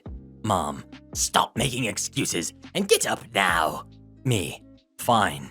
Wait, last night was when my lockdown lifted. My supervisor might have scheduled me to work today. I said stop making excuses and get ready. The entire car ride there, they'd be peeking into the backseat and complaining at me to stop checking on my phone and to pay attention to them. Like I'm supposed to backseat drive or something. Not supposed to, I know. As soon as we arrive, I'm ushered into the kitchen by my mom, where my aunts were along with their kids, my fellow cousins, while my dad walks into a separate room with my many uncles. My aunts have been cooking and mourning over my grandpa, whom I rarely ever saw or knew. My mom immediately tells me to either help with cooking or just keep an eye on the kids, since I'm so used to being the babysitter for any relative's kids I stick to babysitting. 7 a.m. rolls around, and I want to check if I'm scheduled to work or not. I pull my phone out, and as I'm typing in my login, my mom steps over and screams at me to put my phone away, or I'm going to get punished. I'm almost 30, not 18, so I just slip my phone away again. 8 a.m. rolls around, and I sneak my phone out again. This time, my dad snatches my phone out of my hand and threatens to break it because I'm spending too much time playing video games and don't deserve to have a phone, before handing it over to my mom, who happily slips it into her purse. Great. 9:15 a.m. is rolling around now, usually the time my shift starts. I'm just constantly checking the kitchen stove clock, and I'm freaking out, thinking about how I'm going to explain this to my supervisor if he calls my phone and I don't pick up. I go over to my mom and ask for my phone back. Her smug response. Why do you need it? Me. Because I might have been scheduled to work today, and my lockdown was lifted yesterday. Mom. I'm sure they don't need you today. It's Saturday, and we're busy here. Your dad and I don't have time to take you back home. We were literally just sitting around, cooking and chatting. Oh, so busy. Me, can I at least check if I'm on the schedule or not so I can call out? Because we're usually the busiest on the weekends. No, stop wasting my time and go babysit your cousins or help cook. I'm livid and just go back to babysitting while dreading the call from my supervisor. Sure enough, a couple hours later, 3 p.m., an hour ago in real life, my mom finally hands me my phone saying, "Oh, someone named Tim called you at 9:36 a.m. Me, dread fills my already shaken up heart. I told you that I might be scheduled to work today. Mom, Well, I didn't know that. how would you know? You don't work there. You should have checked before coming here. Me, boiling with anger. Maybe if you listened to me and had let me check before forcing me into the car, this wouldn't have happened. Now I've got a no-call, no-show marked onto my attendance. Mom, Stop being so dramatic. It's not like you're not late to work all the time. That's why you were fired from your other job. BS. Me, more angry now. I was laid off at one job, and that was my first job. For some BS reasons. Every other job I quit for my own personal reasons. Or the cinema was because we got bought out, so everyone and myself lost our jobs because of that. Mom, Well, you still got fired. before heading back to the kitchen. Well, forget you too, jerk. My dad, hearing us arguing, comes out to start complaining at me about being disrespectful, being an ungrateful brat, etc., before heading back into the other room. I'm just sitting in the hallway, private messaging Tim about my current situation, and his only response is, "We'll talk about it during your next shift," which has yet to be posted. You want a screenshot of my desktop at 10 a.m. and another at 6 p.m.? A long time ago, I worked on the service desk for a relatively large, but not gigantic company in the UK.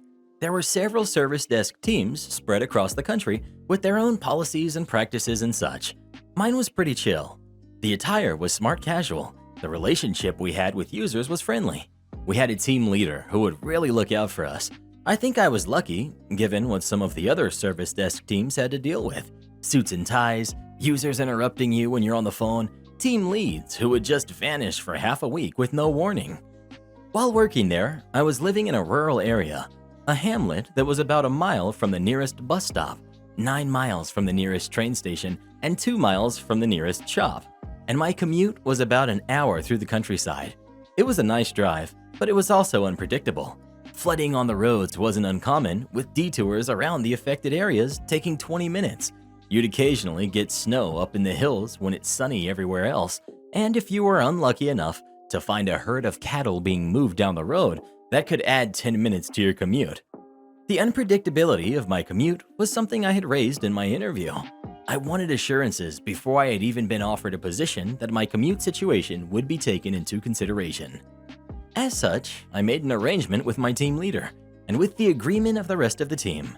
I would work the late shift, from 10 a.m. to 6 p.m., and as there would usually be 2 to 3 people in by that point, so the desk would still be covered if I was late. If I were late, I would make up the time another day or after hours. During my probation, I was asked to log when I arrived and when I left, but once I had passed, my team leader trusted me.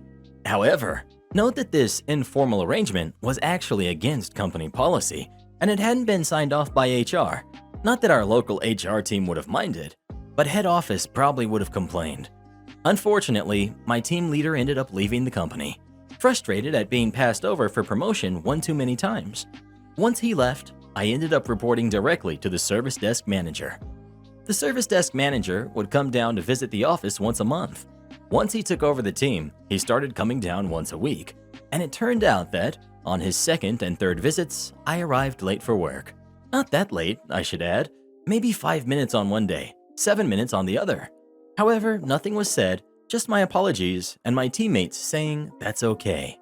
On the third week, however, a meeting was scheduled at 8:30 a.m. for 9 a.m. I was invited to the meeting, despite not starting until 10 a.m. When the meeting started and they realized I wasn't due to work for another hour, they rescheduled the meeting to start at 10 a.m. And on that particular day, I encountered snow in the hills on the way to work. On a section of my commute where I would normally be doing 60 or 70 or even 80 miles per hour, Visibility was down to around 20 to 25 meters, and my speed had dropped to sub 30 miles per hour. At one point, I had to stop due to a car turning right across the traffic, so I grabbed my phone, took a photo of the snow, and sent it to my team to tell them that I'd be late.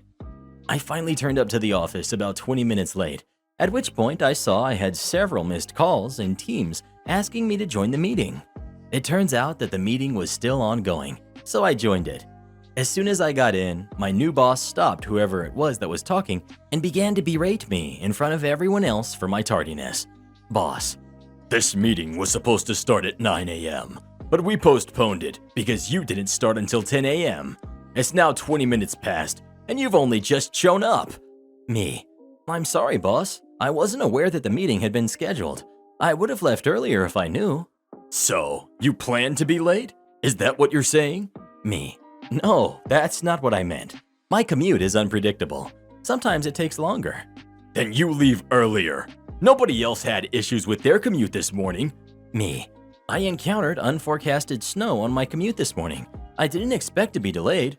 Boss, sarcastically: Really? Snow? In April?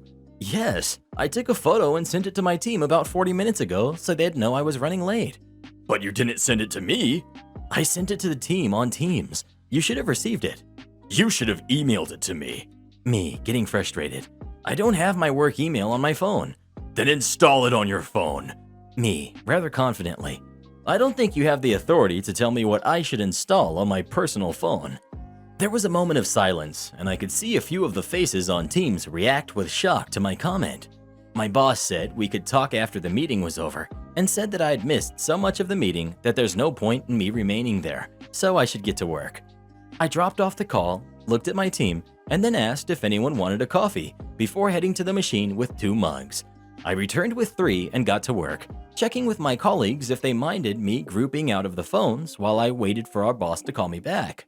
They said sure, so I spent the time working through tickets, making changes that wouldn't require me to make any calls or remote into users' desktops. At about 10:50 a.m., the call from my boss came, on my personal phone. Boss: OP, I would like you to go somewhere private. Me: boss? This is my personal phone. I think you should call me on my work phone or Teams.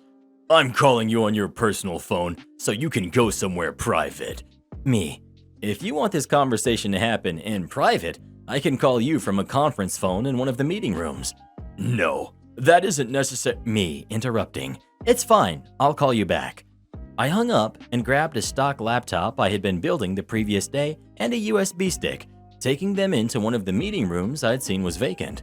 When I sat down, I called my boss from the conference phone, while logging into the laptop with my details.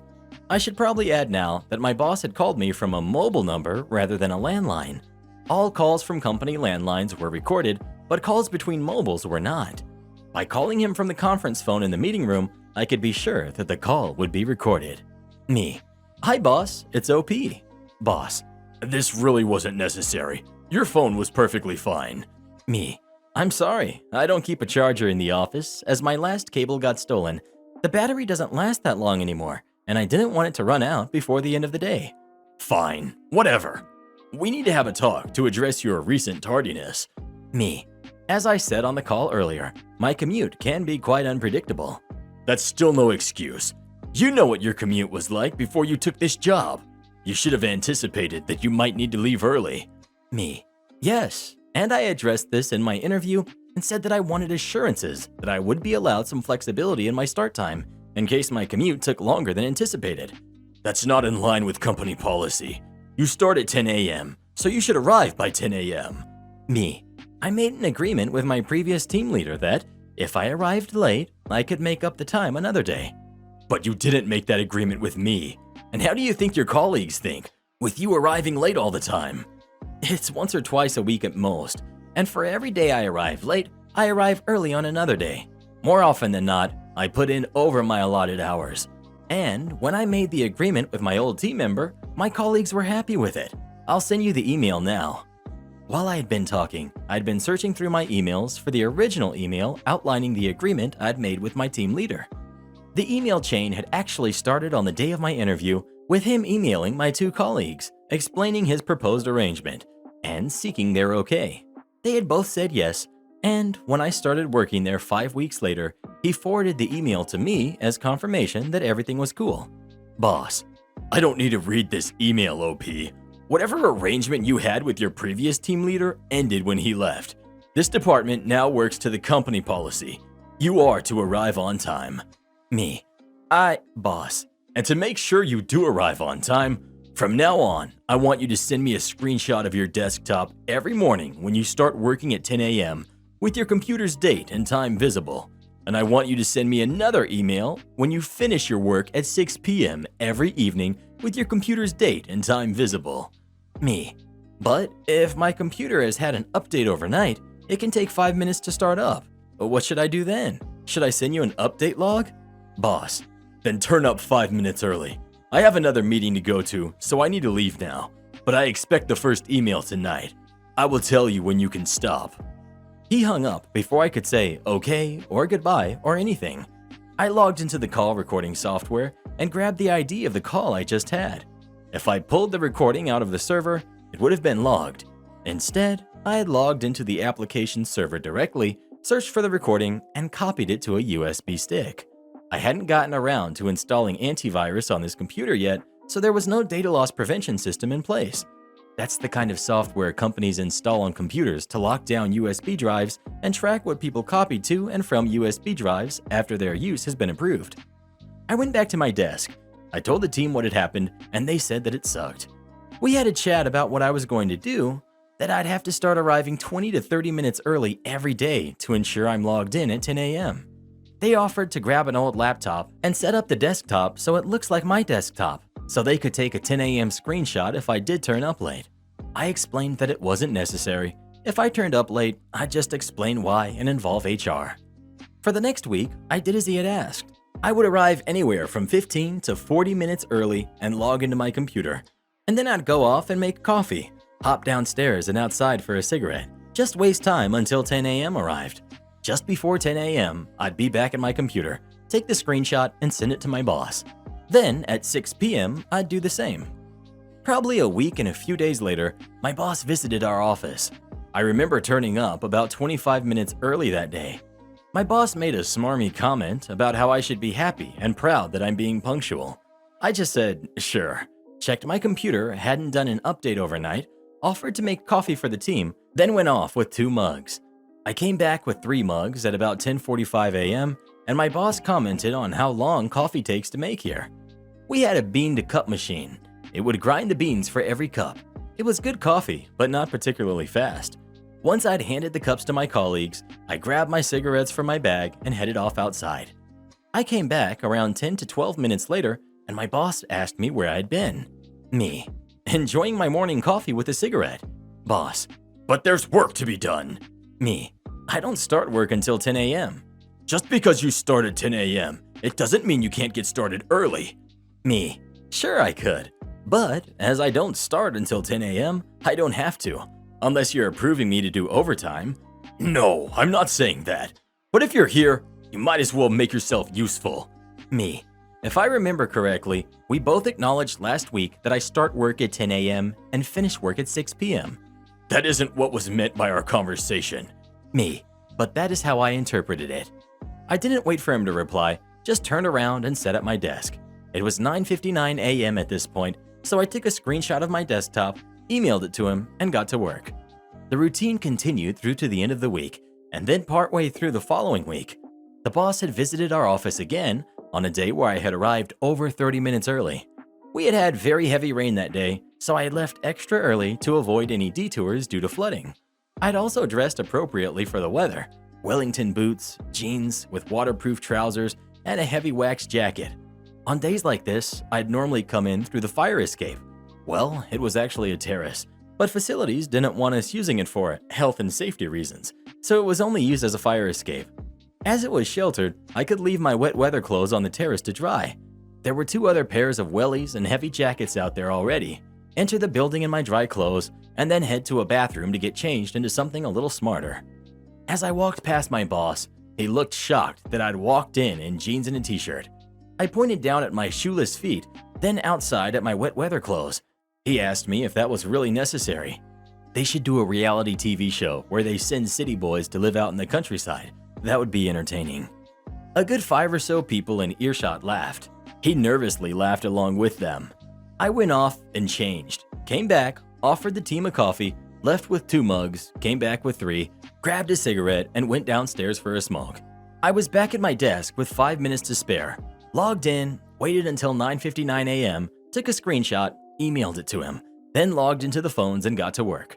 The rest of the day went on as usual. However, come 4 p.m., he had vanished. His laptop was still at his desk, but he was nowhere to be seen.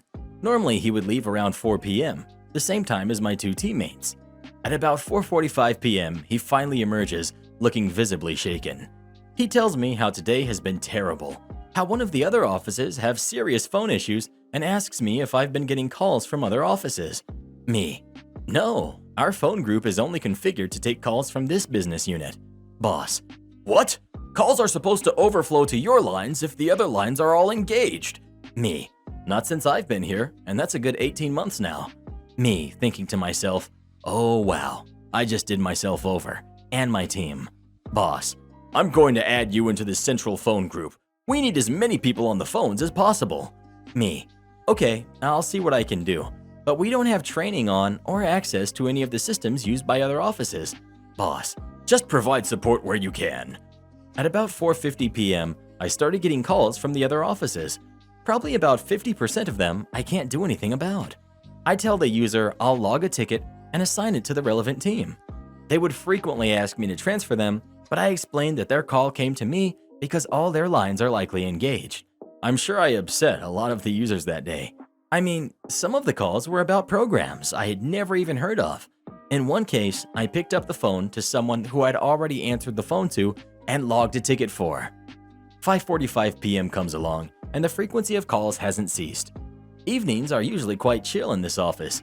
It's usually a good opportunity to work on requests and unfinished admin work. But the phone was unrelenting. 5:50 p.m. it continues. 5:55 p.m. still going. I get off a call just in time for 6 p.m. and log out of the phone. I spent a few minutes going through the few things I still had open on my screen and was about to take a screenshot when my boss, still in the office past 6 p.m., asked me why I'd stopped taking calls. Me: I finish at 6 p.m. Boss: but we need people on the phones. The team at the office that has gone down is usually in until 8 p.m. We were already short 2 people on the phones with you helping out. Me: in the old days, an event like tonight would be one of those nights where I make up for the lost time from being late in the morning. But as we agreed, I start at 10 a.m. and finish at 6 p.m. It's now 6:03 p.m., so I'm already past my finish time. Boss: look, OP, sometimes we need to put in a little extra for the company, for the department. We really need you tonight. Me: do I get paid overtime? No, I can't authorize that. You can have time off in lieu. Me: I'm happy to do the flexible working, and I'm happy to do overtime, but I don't do time off in lieu. Boss: OP, I've been really pleased with your performance over the last 2 weeks. Impressed even. Please don't disappoint me tonight. I turn around, took a screenshot of my desktop, emailed it to him, and locked my computer. Me: I want you to send me a screenshot of your desktop every morning when you start working at 10 a.m. with your computer's date and time visible. And I want you to send another email to me when you finish working at 6 p.m. every evening with your computer's date and time visible. Those were your exact words. How could I disappoint you? I've done exactly as you asked. I don't think that's exactly what I said. Yes, it is. I have the recording of the call. I have it transcribed. That is exactly what you said. Boss, looking shocked and confused. But... Me: okay, I'll stay until 7 p.m. Boss, sounding relieved. Thank you. Me: but first, I want an email from you reaffirming the agreement I made with my previous team leader, with local HR CC'd in. And I want next Friday off, paid, no holiday allowance, making up for all the time I've wasted in the office arriving early so I can send you your 10 a.m. screenshot of my desktop. Boss doesn't say anything. Or I can send the recording and transcript of our call 2 weeks ago to HR and the logs of you deleting the recording from the system to our data protection officer, unless you can show that you gained her approval before deleting the recording. Boss: send me the email from your old team leader again, the one with the agreement. He replied, reaffirming agreement, and I ended up working until nearly 7:30 p.m. as the forecast said the rain would be stopping then. I ended up leaving 2 months later. My rule is always 2 years. If I don't get a promotion, I leave. There was no chance I was getting a promotion after that episode with my boss, so I left 4 months short of my rule. I ended up getting a job at a city closer to me for more pay, no answering of phones, and with fewer C roads on the commute, which made the journey a lot more consistent.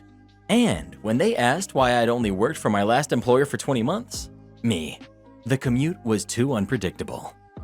Have you ever had a boss who was a real jerk? If so, what did you do about it? Please let us know. I've got a husband who's a jerk, I'll tell you that much. These people should be seen, not heard. During the fall before lockdown, I had a guest who was noted as a VIP and a high-ranking loyalty member. She would be staying with us for 2 weeks. We did our thing making her feel welcomed and gave her my card in case she needed anything. That was a mistake. On the second day of her stay, she cornered me while I was walking down a hall of the hotel on the first floor.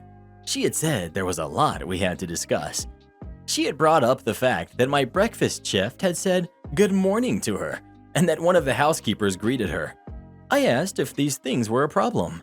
Yes, I can't believe it. These people are just seeking attention. They should be seen and not heard. I was a little flabbergasted and didn't understand. I told her we have a friendly staff here and I wouldn't ask them to change that. She informed me once we started doing those things, the employees will want more and more from us. She had told me that she works in training hotel staff for resorts all over the United States and she knew what she was talking about. I let it slide, knowing my stuff because I grew up in the business. I wasn't going to tell my staff to stop greeting people because a guest thinks it's attention-seeking. Fast forward to the last day of her stay. She had been minding her own business with a few stupid notes about whatever she could think of here and there, but otherwise nothing as much odd. She asked again to sit down with me, and she had a notepad. She went down section by section that the staff was still seeking attention, and that the way we fold the first sheet of toilet paper was incorrect. Then she spoke of one of my staff that I had seen as my future supervisor. She was cautious and shy, but she was breaking out of her shell, showing some serious skill. When I was not present, this Karen had told me that she was speaking to my associate, and my associate, while explaining something, was fidgeting with a pen. The Karen had taken the pen and threw it at my associate. These were all things that she had admitted to me. When I asked her as to why she felt a liberty to throw a pen at my associate, she said this: You need to train them at a young age to not fidget and respect elders with their full attention when they are being spoken to. I didn't let this go. I told the Karen that since day one, we have been nothing but hospitable to her and welcoming for us to have it just thrown back at our faces. She tried to interrupt me, but I kept going. I continued that my staff does not have to put up with this and I won't tolerate anything other than her not coming back to my hotel. To go as far as to tell me how to do my job and how my staff welcomes guests is not up for debate or for criticism unless they were anything but welcoming. I escorted her out, and the last thing she said to me was, Sad, I thought you were one of the good ones. I have since moved on from the hotel due to many issues I had encountered over the time I had spent there. Before I left the hotel, my last good deed was to print off multiple pictures of Bill Murray and hide them anywhere I could think of. I'm currently working security at a museum of art. It's truly a job that makes me happy. I get to watch the sunset over the bay every night I work. I've received texts from my old GM asking me if I'm ready to come home. Not for $1 million and a personal assistant. This will be my last post here, I suspect. Thank you so much to this small corner of Reddit for allowing me to vent and share funny stories about my life in hospitality. It's been great. Until next time. Am I the jerk for telling my friend that no one was going to like the food she was serving at our wedding? To preface this, we live in the South, USA. I'm a bridesmaid in my friend's wedding, the maid of honor to be specific. Therefore, I'm helping her plan a lot of her ideas and DIY some stuff. Her fiance is in the military and currently in a different state, so he can't help that much with the wedding right now on the little stuff. She likes sort of unique things and tries to fit into a certain aesthetic on almost everything she does. The other day we were discussing what kind of caterer she wanted. I told her that the first thing to do was figure out what type of food she wanted and then choose a caterer based off of that. Well, after a few days, she texted me and told me that she found the perfect style food and was ready to go sample some caterers. I asked her for details, but she said she wanted to keep it a secret, but she wanted me to go with her to sample and I would find out then. I agreed. Well, when we arrived to an old Roman or Greek, I'm unsure, shop/place, I'm a little confused. She tells me to trust her on this, so I try and let it go as I like trying new foods anyways. The food we sample was just not something I like. It was olives, the expensive, strong-smelling cheese, and some random dried berries and nuts. I'm not a picky eater, but I just didn't like it, and I honestly wasn't sure how this could even be a meal. Maybe finger foods, but not a meal. It has very odd tastes. I asked my friend if her plan was to serve this as the main course at her wedding, and she says yes, along with some fruit. She's not vegetarian or vegan, and neither is her family or fiance. She asked me my honest opinion if people would like it, and I told her I didn't think people were going to like it.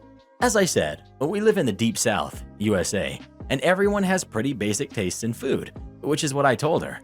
I told her this could be okay as like finger foods or cocktail hours. People still probably wouldn't eat it, but not the main course. It was really not enough to be a main course, even if it was good food. She called me a jerk, as apparently this is the only type of food that will fit her wedding theme. I would rather be honest with her now than people trash-talking her wedding because of gross food. Am I the jerk here?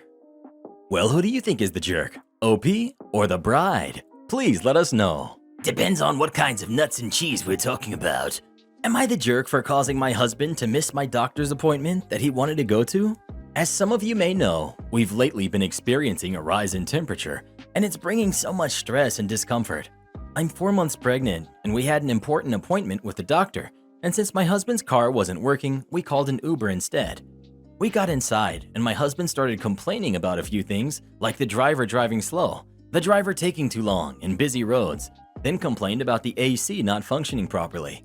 He went on a rant about how reckless and lazy Uber drivers have become to not have proper AC to make customers feel comfortable when it's hot outside. The driver kept turning the AC up, and inside the car it was freezing. Still, my husband kept complaining about poor service. The driver offered to roll down the window, and my husband called him an idiot as it wouldn't do any good because there was no wind outside. The driver politely told him he didn't appreciate his tone, to which my husband loudly replied that if he wasn't being a jerk, he would have spoken to him politely. The driver pulled over and asked him to step out. My husband got mad, argued with the man, then got out and told me to get out as well. I told him no, I don't have to because I wasn't the one who called the driver names. He called me unbelievable to be siding with some random Uber driver over him. I told him it's not about taking sides. I have an important appointment that I waited for, and I couldn't be late for. If I were to take sides, then truth be told, the driver didn't do or say anything wrong. But my husband, on the other hand, he called me selfish. All I was thinking about was myself and ignoring the fact that he was being repeatedly disrespected and mistreated by the driver. He gave me one last chance to get out so we could get another Uber, but I refused to get out because I already paid and I was already late. He asked if I was sure about this decision. I said yes. He shut the door and the driver drove off. My husband was home waiting for me, looking really upset. He asked me if I had a great time riding in that Uber after what the driver did. He then said he missed the chance to be with me at the doctor's appointment because I selfishly kept him out and sided with the driver. I replied he was being disrespectful from the beginning, then escalated by yelling at the driver and calling him names, so he rightfully got kicked out of the car. I said if he cared so much about attending the appointment with me, he wouldn't have behaved like that. He kept sulking and claiming I wasn't being supportive of him as my partner who took time off work to come with me and support me. Well, who do you think is the jerk? OP or her husband? Please let us know. If Reddit boy acted like that, he wouldn't be around to tell about it. My Karen sister allowed her son to give my dog dreadlocks. My sister is a single mom with one son who's 14, and they've been staying at my place for the last few because they lost their apartment and she's saving up money to get them a new apartment. She, however, has driven me crazy lately. She's up late at night on her phone or watching TV. I go to work at 3:30 a.m., so I've been getting less sleep. Her son constantly bothers my daughter. She has brought men over from the bars, etc. She doesn't do chores, they make messes, and I've addressed these issues so many times, and I just get ignored. The final straw came when I came home from work last night and I saw that my dog had dreadlocks. Not a lot, but like maybe 8 or so. What the heck? I'm not sure if that's alright. He sure didn't seem comfortable and was pawing at them. I'm worried because I've heard horror stories about people who didn't wash properly and nasty stuff grew inside of their dreadlocks. I asked him about it, and he said he thought it would look cool and he's not finished yet. I was so upset when I saw that, and later I found out that he posted it on TikTok. That was the final straw. I told my sister she had to leave. She, of course, pulled the whole "but we're family" card, saying how she's a struggling mom and how it's just a dog and it's not a big deal. I told her I'm sick of this. He knew better, and quite honestly, I'm tired of living with them. She, of course, called my parents, who sided with me, thankfully, but our siblings and cousins took her side, who bombarded me with texts and calls telling me that I need to take them back in. She eventually moved in with my brother. Anyways, I'm wondering if I did the wrong thing here. I feel bad because they're struggling, but giving my dog dreadlocks was just crossing the line. Well, who do you think is the jerk? OP or his sister? Please let us know. If you gave my dog dreadlocks, you wouldn't be around to tell about it. Accused of working with criminals because I delivered them a pizza. I never mistook this job for low risk, but I never imagined it could potentially get me thrown in jail. We got a pretty sketchy delivery call at a late hour. Our front of house is constantly slammed with everyone desperate to eat at a table again now that they've had their shots, and they were in the weeds, so I grabbed the phone. Before I could even finish our standard greeting, the guy just goes, "Yeah, it's Mac. I'm ordering a pizza." I'm not much for small talk either, so I'm rolling with it, like, "Good for you, Mac. Pick up or delivery?" You know, just rattling off the standard questions. He answers the first few, but he seemed hesitant or confused. He argued with some other guy behind him for a second, then got back on the line and ordered like normal, as though none of the preceding stuff had ever happened. Whatever. I caught his delivery and out I went. It was a standard large pizza, no toppings, no extras. They were going to pay cash. I pull up and it's a scary, run-down, sparsely populated apartment complex. Mostly broke college students in there now though, so I wasn't too concerned or anything. I get to the door, and when I knock, it eases open a bit. This didn't seem like the ideal neighborhood to keep your door unlocked, but not my business. I called in, "Hey, pizza." There was no response. I called a little louder, "Got your pizza out here." And an alarmed voice from inside was like, "Shh, just come in." No. I get that request weirdly a lot. Like everyone from sketchy apartment bros to suburban soccer moms asking me to bring the pizza to the dinner table because they're busy. Some people even pull this during lockdown, but it's a long-standing company policy, a good one, that entering the home for any reason whatsoever is a hard no. So I said back, "Can't do that, but I can leave it out here if you don't want to come to the door. Just need payment first." There was a silence, and then some shuffling, and then the door shut and locked. And the guy was like, "What do you mean payment first? That's not what we agreed on." through the closed door. I was standing there, wondering if this was the first pizza this man had ever ordered in his life, because payment first is basically implied, right? But I'm not looking for any confrontation or trying to be a jerk, so I just tell him, "Yeah, so our store policy is payment first," and he erupts screaming. "That's not what Mario and I discussed." So then I thought maybe he was trying to pull some kind of scam on us, because nobody at our store is named Mario, and I'm the one who took his order, so I know what we discussed. I decided if they weren't going to pay, I'd made a reasonable attempt to deliver and I could safely head out now. As I'm preparing to do so, another guy, looking back now, I realize he didn't even have a box, walks very confidently up to the door, pounds on it like a heavy bag, and grunts, "Pizza's here." I didn't know if this dude in the apartment had ordered 2 identical pizzas from different shops, or if our pizza had taken long enough that he thought we weren't coming and called someone else, or I had the wrong apartment or what. But it was weird enough that I decided to just go. Especially because pizza guy number 2 was looking at me with a real intense stare. Way more malice than I'd ever be able to muster on behalf of defending the turf for our joint's pies. He said something like, "Can I help you?" or "Wrong apartment," or something along the lines of a cordial, "Go away." But I was already on my way out and didn't really process it. I went back to the shop, told the story to my chef. We laughed and guessed at what it could have been to drive this man to order 2 pizzas at once. I didn't think about it again for several weeks. Those several weeks later, I was in the shop and a couple of cops walked in. Not in uniform, but they had badges. They asked me if I'd been at such and such apartment complex on such and such day, and I was like, that was weeks ago. I have no idea where I was. So they were all like, in that case, you wouldn't mind coming down to talk to us about what you do remember. But I was like, really? Nothing. And they said, well, that's fine. Let's talk anyways, and see if there's something you might not realize is relevant that comes back to you, and all this stuff prodding me. I told them, I'm working right now, but I can come later next week maybe, but they were really insistent, which should have set off some flags in hindsight. They were like, well, this is really a pressing matter, and we'd appreciate if you came in right now. We'll explain it to your boss so there won't be any problems. You'll really be helping us out.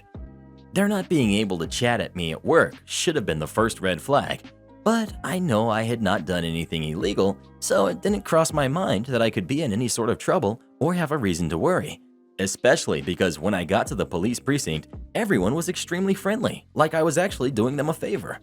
They didn't throw me in a cell or try to intimidate me or anything. They brought me in a nice, air-conditioned conference room and gave me a comfortable chair and asked if I wanted anything to drink, and really just kind of talked to me for about 20 to 30 minutes. To this day, I'm still confused about this. I think they even offered to order food, if I remember right. I declined even the most basic offers because I was anxious to get back to my shift. Didn't need my coworkers getting any wrong ideas. I played along and made nice because they did get the okay from my boss to go as long as I needed. But in the back of my mind, I was like, didn't you say this was urgent? They're running short-staffed at work, so we can trade hot takes on the College Baseball World Series. Eventually though, and I think they were trying to be subtle, but they definitely weren't, they shifted to asking me about what they really brought me in to talk about. They asked me about if I'd made a delivery to the apartment complex, and it obviously racked my brain between when the cops first arrived and then. So I told them, actually I had, that I wasn't sure if it was exactly the day they were quoting me, but it was around then. I figured they'd ask about the delivery, but didn't want to get ahead of their questions. I figured a brain dump of information would make me come off as guilty. Plus, I didn't want to accidentally tell them more than they were expecting to hear and land myself there longer. But instead of asking any of the questions I expected they'd ask, they said, "And how long had you known the guys you were delivering to?" Kind of confused, I responded, "I didn't." I could see that my answer disappointed them, but it was the truth. They collected themselves pretty quickly though. There were two detectives, the same two who had come in for me in the store, and one kept insisting on the facts as they saw them, and the other kept trying to bend things in my favor. So the Ben guy was like, "Okay, sure, not like y'all are best friends or anything, but you at least knew them as customers, right?" I wasn't sure what "knew them as customers" was supposed to mean, because to me, it was synonymous with not knowing them. So I said no. They changed topics. They asked how long the delivery had been planned for. I told them everything had to be ordered the same day unless it was 4 or more pies, and I didn't remember exactly when they called, but per store policy wouldn't have been more than 1 hour before it was delivered, probably sooner based on where they were relative to the store. We went back and forth like this for way longer than I was anticipating, them asking me questions that seemed to imply I knew something, me feeling super confused and giving them visibly disappointing answers, reminding them I knew nothing. Eventually, they seemed pretty frustrated, and they were basically like, "Stop lying to us, man. Cut your crap. Your friends rolled on you. It's done." And I'm sitting here thinking, I have friends? But of course, in all seriousness, I was shocked by the change of tone because I had no clue what they were talking about, and I told them so. And they were both like, "Come on, man. You're just embarrassing yourself at this point." With one trying to reassure me that if I just told them what I knew, they could still help me, and the other saying I was too stupid to seize this last chance. Well, no reason to sit around and be spoken to like that. I got up to leave. Before I knew what was happening, I was being Mirandized. It was like a horror movie nightmare playing out in slow motion in front of my eyes. So I stopped with my, "I want you to know that I want to get back to work, but I'm gonna be chill out of courtesy," demeanor, and lost my crap at that point. I kept really forcefully, without coming off as erratic, or so I hoped, insisting that I did not even know what they were talking about, like I'd been saying all along. They were not having any of it. They kept saying, "Videotape doesn't lie, man. You want to see the tape before you lock yourself into another lie? The jury's gonna eat this up." Jury? I don't even turn right at red lights half the time. Plus, You had video all this time you were grilling me to remember what happened? And you could have just shown me a video? What the heck? I knew I was in over my head at that point. A million thoughts were swirling around, and I was so overwhelmed and scared. I finally said what I should have said way back at the beginning, though I didn't say it nearly assertive enough because I was trying to, act innocent, not seem guilty, not make things worse than they had somehow already become. I was like, should I be talking to a lawyer? And they said, do you want to talk to a lawyer? Did you do something that would necessitate the aid of an attorney? And the other guy's like, if you want a lawyer, we'll get you one.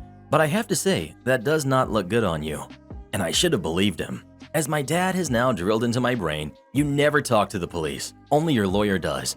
But at the time I thought, yeah, I guess asking for a lawyer does make it seem like I did it. Crap. Then they showed me enhanced frames of the video and timestamps, and they're saying all this stuff. It was really all a blur at this point. But one thing in particular stood out. They said something that they had already said a time or two before, but it hadn't totally sunken in until then. They alleged, your buddies thought this would be some quick money. They thought it'd be real slick to order a pizza instead of just calling and saying, bring the stuff up. At this point, it had been established that they thought I'd transported some large sum of ill-gotten cash into the apartment, and that we wouldn't be suspicious or we wouldn't follow up. I know you're a good guy. You didn't know what you were getting yourself into, but if you're not honest with us, we can't help you. I had told them repeatedly about the other guy who had shown up to supposedly deliver a pizza. I even pointed him out on the footage. Unfortunately, the cameras didn't have audio, so they couldn't hear me arguing with the people in the apartment over the measly few bucks, or more importantly, hear the other guy say, pizza.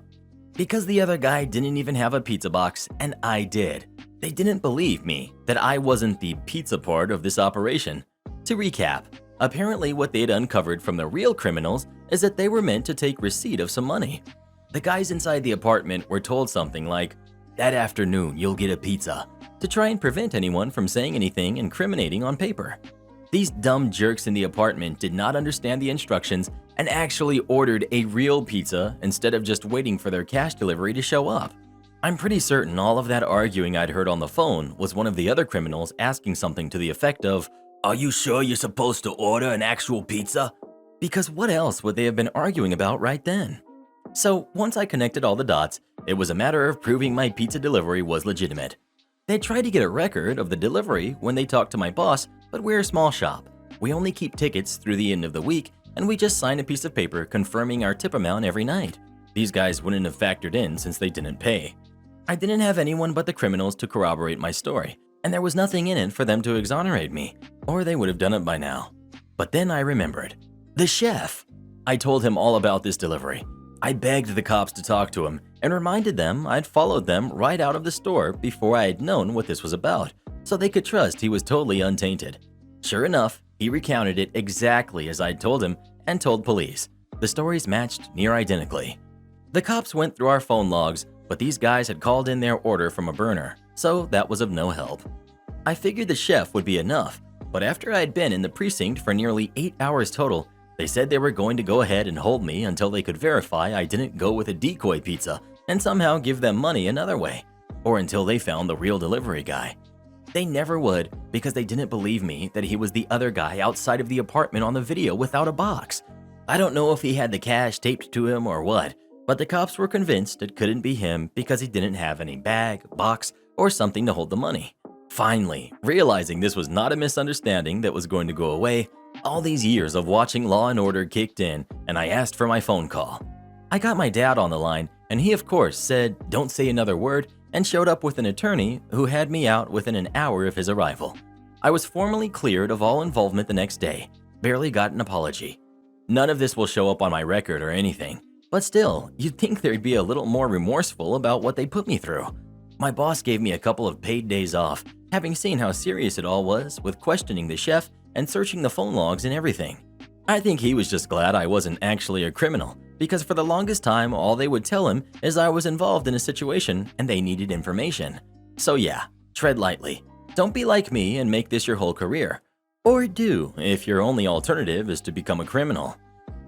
Have you ever been questioned by the police? If so, how did it go? Please let us know. Don't say anything, always get an attorney. You want to ignore the group project? 0 for you. Well, my sister, now 30, was in high school at the time. She was in her junior year and had a class in biology or something like that. Some sort of science class, she says. The teacher, a sweet 60-year-old lady, had announced a very big project the class was going to do. They were going to be put into groups of 3 and had 3 weeks to complete it. They had to do a ton of research, write notes, get pictures, the whole 9 yards. It was worth massive points, and if you impressed her enough, she would choose one group to get extra points to go to another class. Everyone was crazy excited to get some points in another class that they weren't good in. Less work for them. So my sister got paired with a disabled girl, Annie, just stating she was wheelchair-bound because she did so much work while having her own problems, and it was impressive. She was very sweet and a great team member. It was the other person that was the problem. Brittany, fake name of course, was spoiled. Not in the money aspect, but in the, "But I am so pretty and frail. Can't you do this simple task that I could easily do myself for me, please?" type of spoiled. My sister just didn't like her for that. So they get paired and quickly split the tasks. It's about a week after the project is started, and my sister makes a group chat and basically says, "Hey, let's get together and go over what we have and help each other out this weekend." Annie responds yes and asks for the place. Brittany never responds. So at the end, my sister says, "So, we will meet after school and go to the library. Brittany, I know you've been reading the messages, so don't be late." You can, of course, guess that Brittany didn't show up or even respond to the messages. But my sister didn't bother with talking to her. The second week passed, and Brittany is still nowhere to be seen to go over the project. But still, my sister did not go after her. But then the day of the project came. My sister's group was the first to go up. First, my sister went up, Annie slowly made her way up, and then Brittany tried to go up. Tried. But before she could make it to the front, my sister stated, "It's okay, Brittany. Since you didn't do any of the project, you don't need to be up here with us." With what she said was the sweetest voice she could muster with a smile. The room just went even more silent. The teacher said, "What do you mean by that?" "Well, I mean that me and Annie have worked on this project since day 1 together, and Brittany has done literally nothing at all. I'm not sharing my grade with her." Now Brittany starts tearing up. "She's lying. I worked hard on the project just like everyone else." So my sister says, "I can prove she hasn't." Brittany scoffed and said, "Then prove it." thinking that it was all talk. But it was not all talk. You see, my sister rocks at school and she hates slackers, especially people who try to take credit for something they didn't do. After Brittany didn't show up for the first meetup, my sister formulated a plan. 1. She emailed the teacher and had spoken about the subject of their project and how they were having trouble finding information. This puts the teacher in the know of what their project is and what everyone in the group should know. So the teacher started emailing her with references and books to look up. 2. They started doing their project in the school library. This helped because you had to sign in with your name to show who was going in. So for the past month, they had gotten very close to the library staff who knew them on a first-name basis and saw them come in to do their project, and they had evidence to show that Brittany never came with them. They kept using the group chat that Brittany never responded to, talking about times to meet up to go over the project. It showed how Brittany never even spoke to them. Finally, my sister spoke and said, "What is the subject of our project?" Brittany says the name of the class. Wrong. I mean, what is the subject of our project? Brittany doesn't say anything. Wrong. Give me some definitions that we used in the presentation. Brittany doesn't say anything. Where were you when we were asking our teacher blah blah blah? Brittany is silent. Do you even know how many pages our paper needs to be? The teacher finally stops my sister.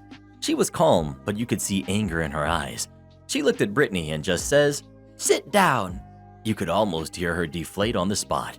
She stayed very quiet throughout the entire presentation, and my sister believes they actually got like a 93%.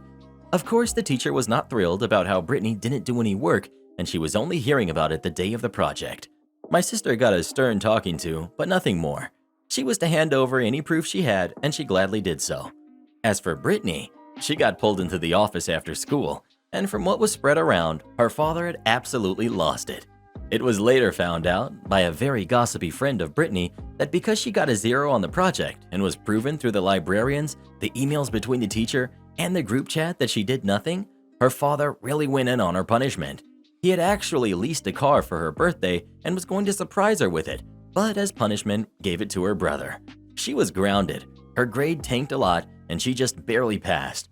If there was a group project, she had to report to the teacher on what she did and had to show she was actually working. And best of all, people stopped falling for the doe-eye routine.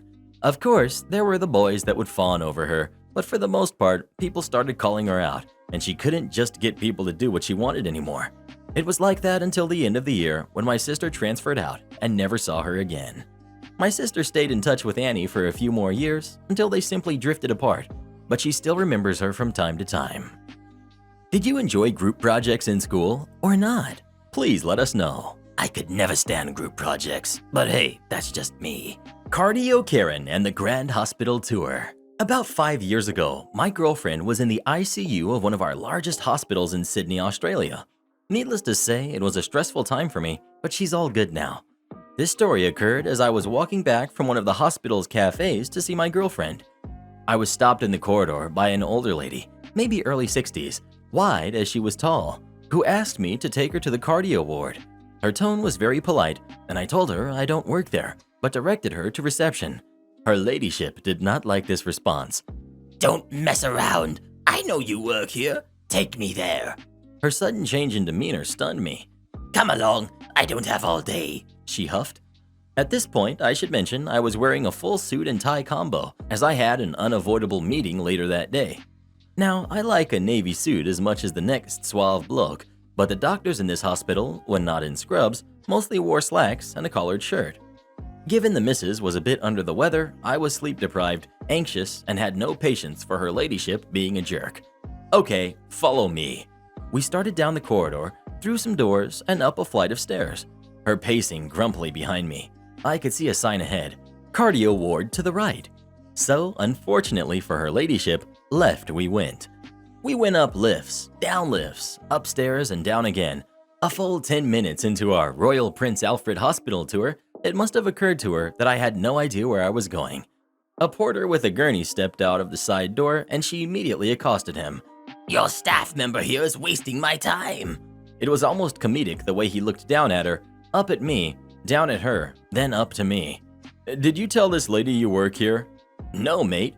Literally the opposite. I smiled at the porter. The porter frowned. Where you headed, love? By now, she was quite exasperated. What is wrong with you people? He should have taken me to the cardio ward, and don't love me. The porter, trying to hide his smile, told her to follow him and off they went. I overheard her grumble something about staff complaint as they waddled away. Gosh only knows what my write-up would have said about me. I hurried back to the ICU ward, happily armed with a humorous story to cheer up my girlfriend. Am I the jerk for firmly telling my husband I won't cook for his friend again? For context, my husband, male 33, his best friend, Dale, male 37, lost his wife this past March. Ever since, I've been asked by my husband to consider sending hot homemade meals to his suffering friend, and I've started including Dale in the meals I cook. It started off as 1 meal a week, then gradually became 3 to 5 meals a week. Then my husband started coming with requests from his friend Dale, wanting me to cook certain meals that he preferred. I wasn't so fine with it, as I already had not a lot of time to spend in the kitchen. I'm a nurse, and work has become very exhausting, as well as money we spend to buy ingredients we need to cook meals for Dale. Dale would send me texts or emails thanking me for the meals I sent him, but at the same time kept sending suggestions and new ways to improve my cooking, like how his wife made this meal more crispy or how this meal should have more sauce. I gotta say, I started feeling irritated, especially since Dale kept texting all the time, and when I don't respond, he'd text my husband, who asks me to please be more patient since this is a phase and will pass. A few days ago, I was in the middle of my shift at 11 a.m. when Dale sent me a text, but I was too busy in my unit and I didn't even look at it. I work in a big hospital, so the pressure is big. I got off work at 9 p.m. to find my husband at home looking upset. I asked him, and he told me his friend Dale texted me early in the morning to tell me he was having guests over and wanted me to cook him a meal so he could serve it to them, but I didn't respond and kept him hanging, forcing him to order food at the last minute. I was taken aback. I didn't know why he'd come to me expecting that I cook for his guests, knowing that I had to work. My husband said his friend was just asking, but I ignored him and made him feel like a burden. I told him A, I was busy working, and B, I'm not obligated to cook for Dale, much less his guests that I never met. My husband said that Dale would have said okay if I said no, but he thinks that I work too much if I can't take a minute to look at the text he sent. Dale said that. It's funny because my job's paying for the food Dale's been eating since March. My husband said I put Dale in an awkward position and should apologize and clear the air, but I told him that I'm no longer cooking for his friend, not even weekly meals, period. Since this is the type of treatment I get and being treated like a maid or a personal cook, then I'm not cooking for Dale ever again. I said this, then I went upstairs. My husband said I overreacted and was being insensitive towards his widower friend and should have had more grace because his friend is struggling himself in this hard time. My husband said he didn't know I had this cruel side of me and asked me to put myself in Dale's shoes to understand that he's struggling. Additional info. A. Dale doesn't work, and my husband says it's rude to ask Dale to pay for food we sent him when I complained about the stuff I'm having to pay for to cook. B. My husband says Dale already has other friends helping out, but not with cooking as they are single and none of them know how to cook, just like my husband. C. Dale thinks I work too much. How does that even concern him? I have no idea. Dale and I never really got along, but I keep it civil since he's my husband's best friend and is struggling to adapt as a widower, so I try to be graceful and understanding. My husband goes over to his house daily to help with whatever he can, so it's not just me helping, but because my husband doesn't cook, he thinks Dale deserves to have a hot meal or two weekly. Cooking is not a problem for me if it doesn't interrupt work. I cooked for my brother many times when our mother passed, but it's how Dale keeps texting me all the time. My husband works from home and takes care of household chores except cooking. Well, who do you think is the jerk? OP or Dale? Please let us know. I'd tell that husband maybe he should learn to cook for Dale. If Reddit boy tried to pull this crap on me, I'd be gone in the blink of an eye, and I'd take the house. Lady, please. I'm just trying to get cake ingredients. So this just happened an hour or so ago. My grandmother and I went out shopping to get ingredients for my birthday dinner and the cake I'm going to make. My birthday is in 2 weeks, but the ingredients we needed are on sale and most of them are canned, so we went to get them today. My grandma decided it would be faster if I were to take a basket and grab the cake mix and pineapple and any other mixes we needed at home, and she went to get the peas, orzo, and bacon bits. I found the pineapple cans pretty fast, so I had plenty of time to look at all of the cake and brownie mixes. I had some music playing in my headphones, so I couldn't hear anything around me. While I was looking, someone tapped me on the shoulder. I assumed I was standing in their way and they needed something from the shelf I was looking at. I said, "Oh, I'm sorry," and stepped aside. I saw the lady start talking, so I pulled out one of my earbuds. Lady, Can you help me find whatever item it was, I don't remember. Me, knowing where most of the items are. Oh, that should be an aisle number, unless they rearrange the store. Well, aren't you going to show me where it is? Me, oh, sorry, I'm actually looking for cake mixes. I don't work here. I should probably note that most employees at this store wear vests, and I was wearing an olive green shirt I had just gotten for Christmas. Lady, Don't lie to me. You obviously work here. she gestured towards my lanyard, which I have a picture of my late husky hanging on. It also has a key to my home, which I have just in case I get locked out. Me, getting really anxious because I don't like confrontation. Lady, please, this is just a picture of my old dog and a key to my home. I told you where your stuff should be, so please leave me alone. You're making me uncomfortable. Lady, getting irritated. I'm not leaving you alone until you take me to where the item is. At this point, she had started raising her voice and had caught the attention of some people nearby. One guy who looked about my age walked up and asked if she was bothering me. Before I could get a word out, the lady started going off. This young lady won't show me where this item is. Other stuff I don't remember because I was trying to hold back tears. Guy, lady, she doesn't work here. She goes to my high school. I know her. Leave her alone. At this point, the lady spotted an actual employee and walked off to harass them. I think the guy, who for the record actually does go to my school, I just didn't recognize him, and went back to picking out mixes. Karen gets jealous of my dress and dumps a milkshake on me. Me, my husband, and our 15-year-old daughter, Georgia, went to my sister's place for lunch this weekend. Georgia is very bright. She completed her exams early and is now studying more advanced material. She's a big fashionista, a lot more than I was at that age. She loves pretty clothes and outfits, and we're happy to get her as much as we can, provided she behaves well and keeps up the good grades. The lunch with my sister was fairly casual, but Georgia wore her new pink dress. My sister isn't as well off as we are, unfortunately. She's raising her 3 kids on her own, and her job isn't a high-paying one. In the past, she asked me if Georgia could tone down her outfits when we come to visit because she doesn't want her kids being upset because they can't afford things like that. I do get my sister's point, but it's not down to me to police what Georgia wears. I have spoken to Georgia about it, but I left the final decision to her. Anyway, so we went for lunch, and Georgia ended up getting into an argument when my sister's 13-year-old, Lucy, asked about the dress and where it was from. Georgia answered that it didn't matter because Lucy couldn't afford it anyway. We told Georgia to shut up as soon as the comment left her lips, but it soon ended with Georgia and Lucy screaming at each other. My sister made the kids vanilla milkshakes, and Lucy decided to throw hers all over Georgia, ruining the dress. Georgia burst into tears, and to be fair, my sister did bring her a change of clothes. I said that if the dress was permanently ruined, I wanted my sister to reimburse us.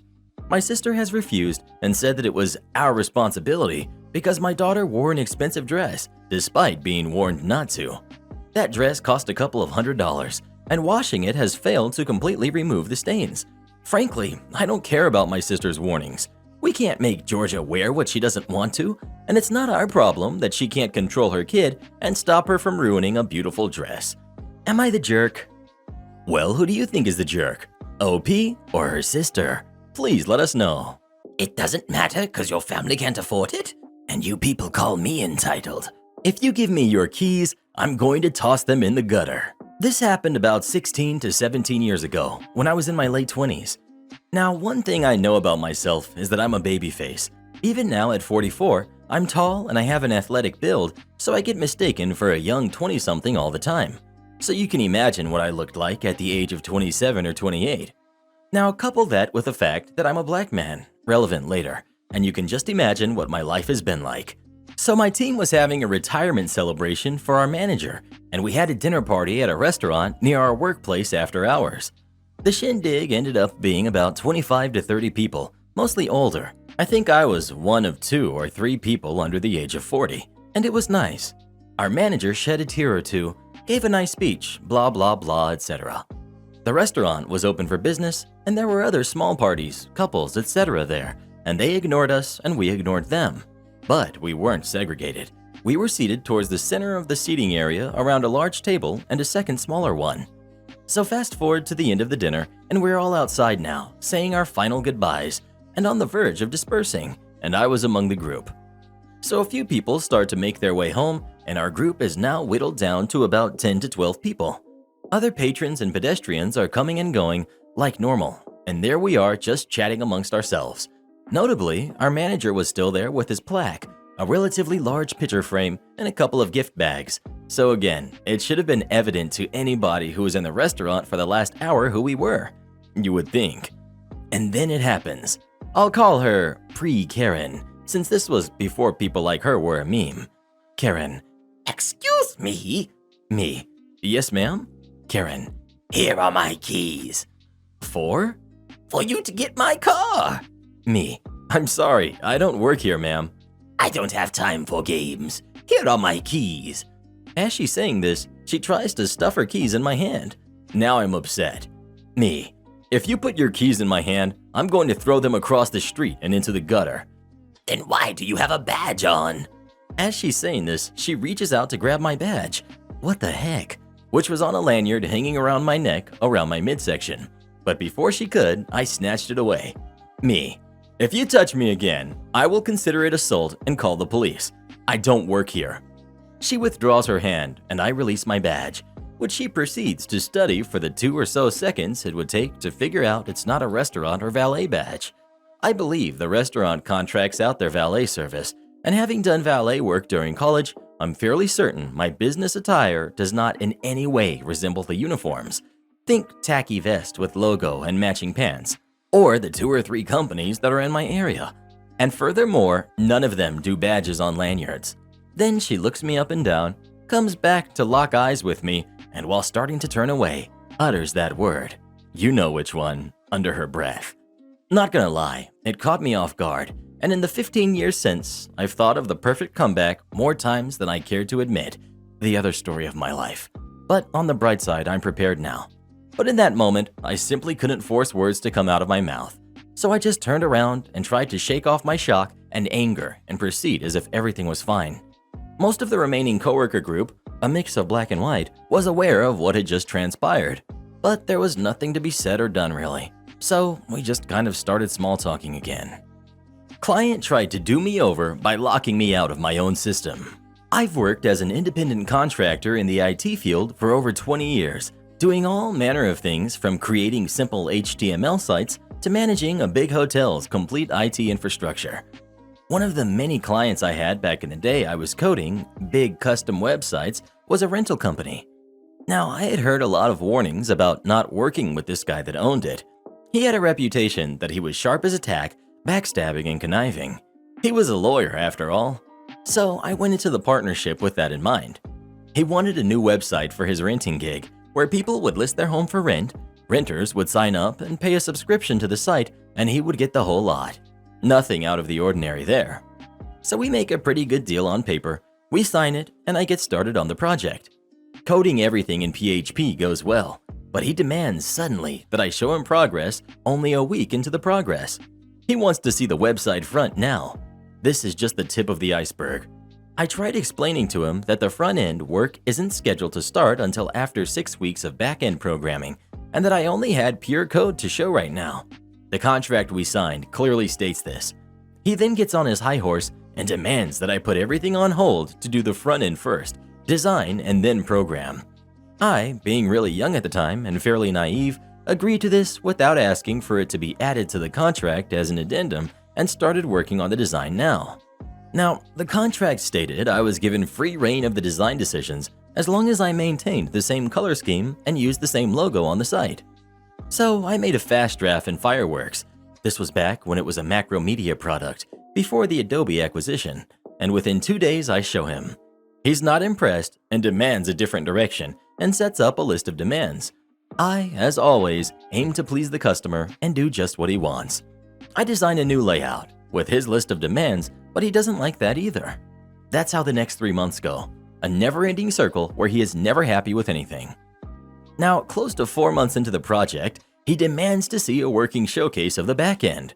I point out that he himself changed the order and how the project was being done and had demanded that I do the front-end design first instead of the back end as stated in the contract, which he now turns on me and says, "Yes, the contract we both signed says you will have a working back end to show me at the end of the month. If you don't honor that, I will have to take my business elsewhere and seek compensation for your lack of professionalism."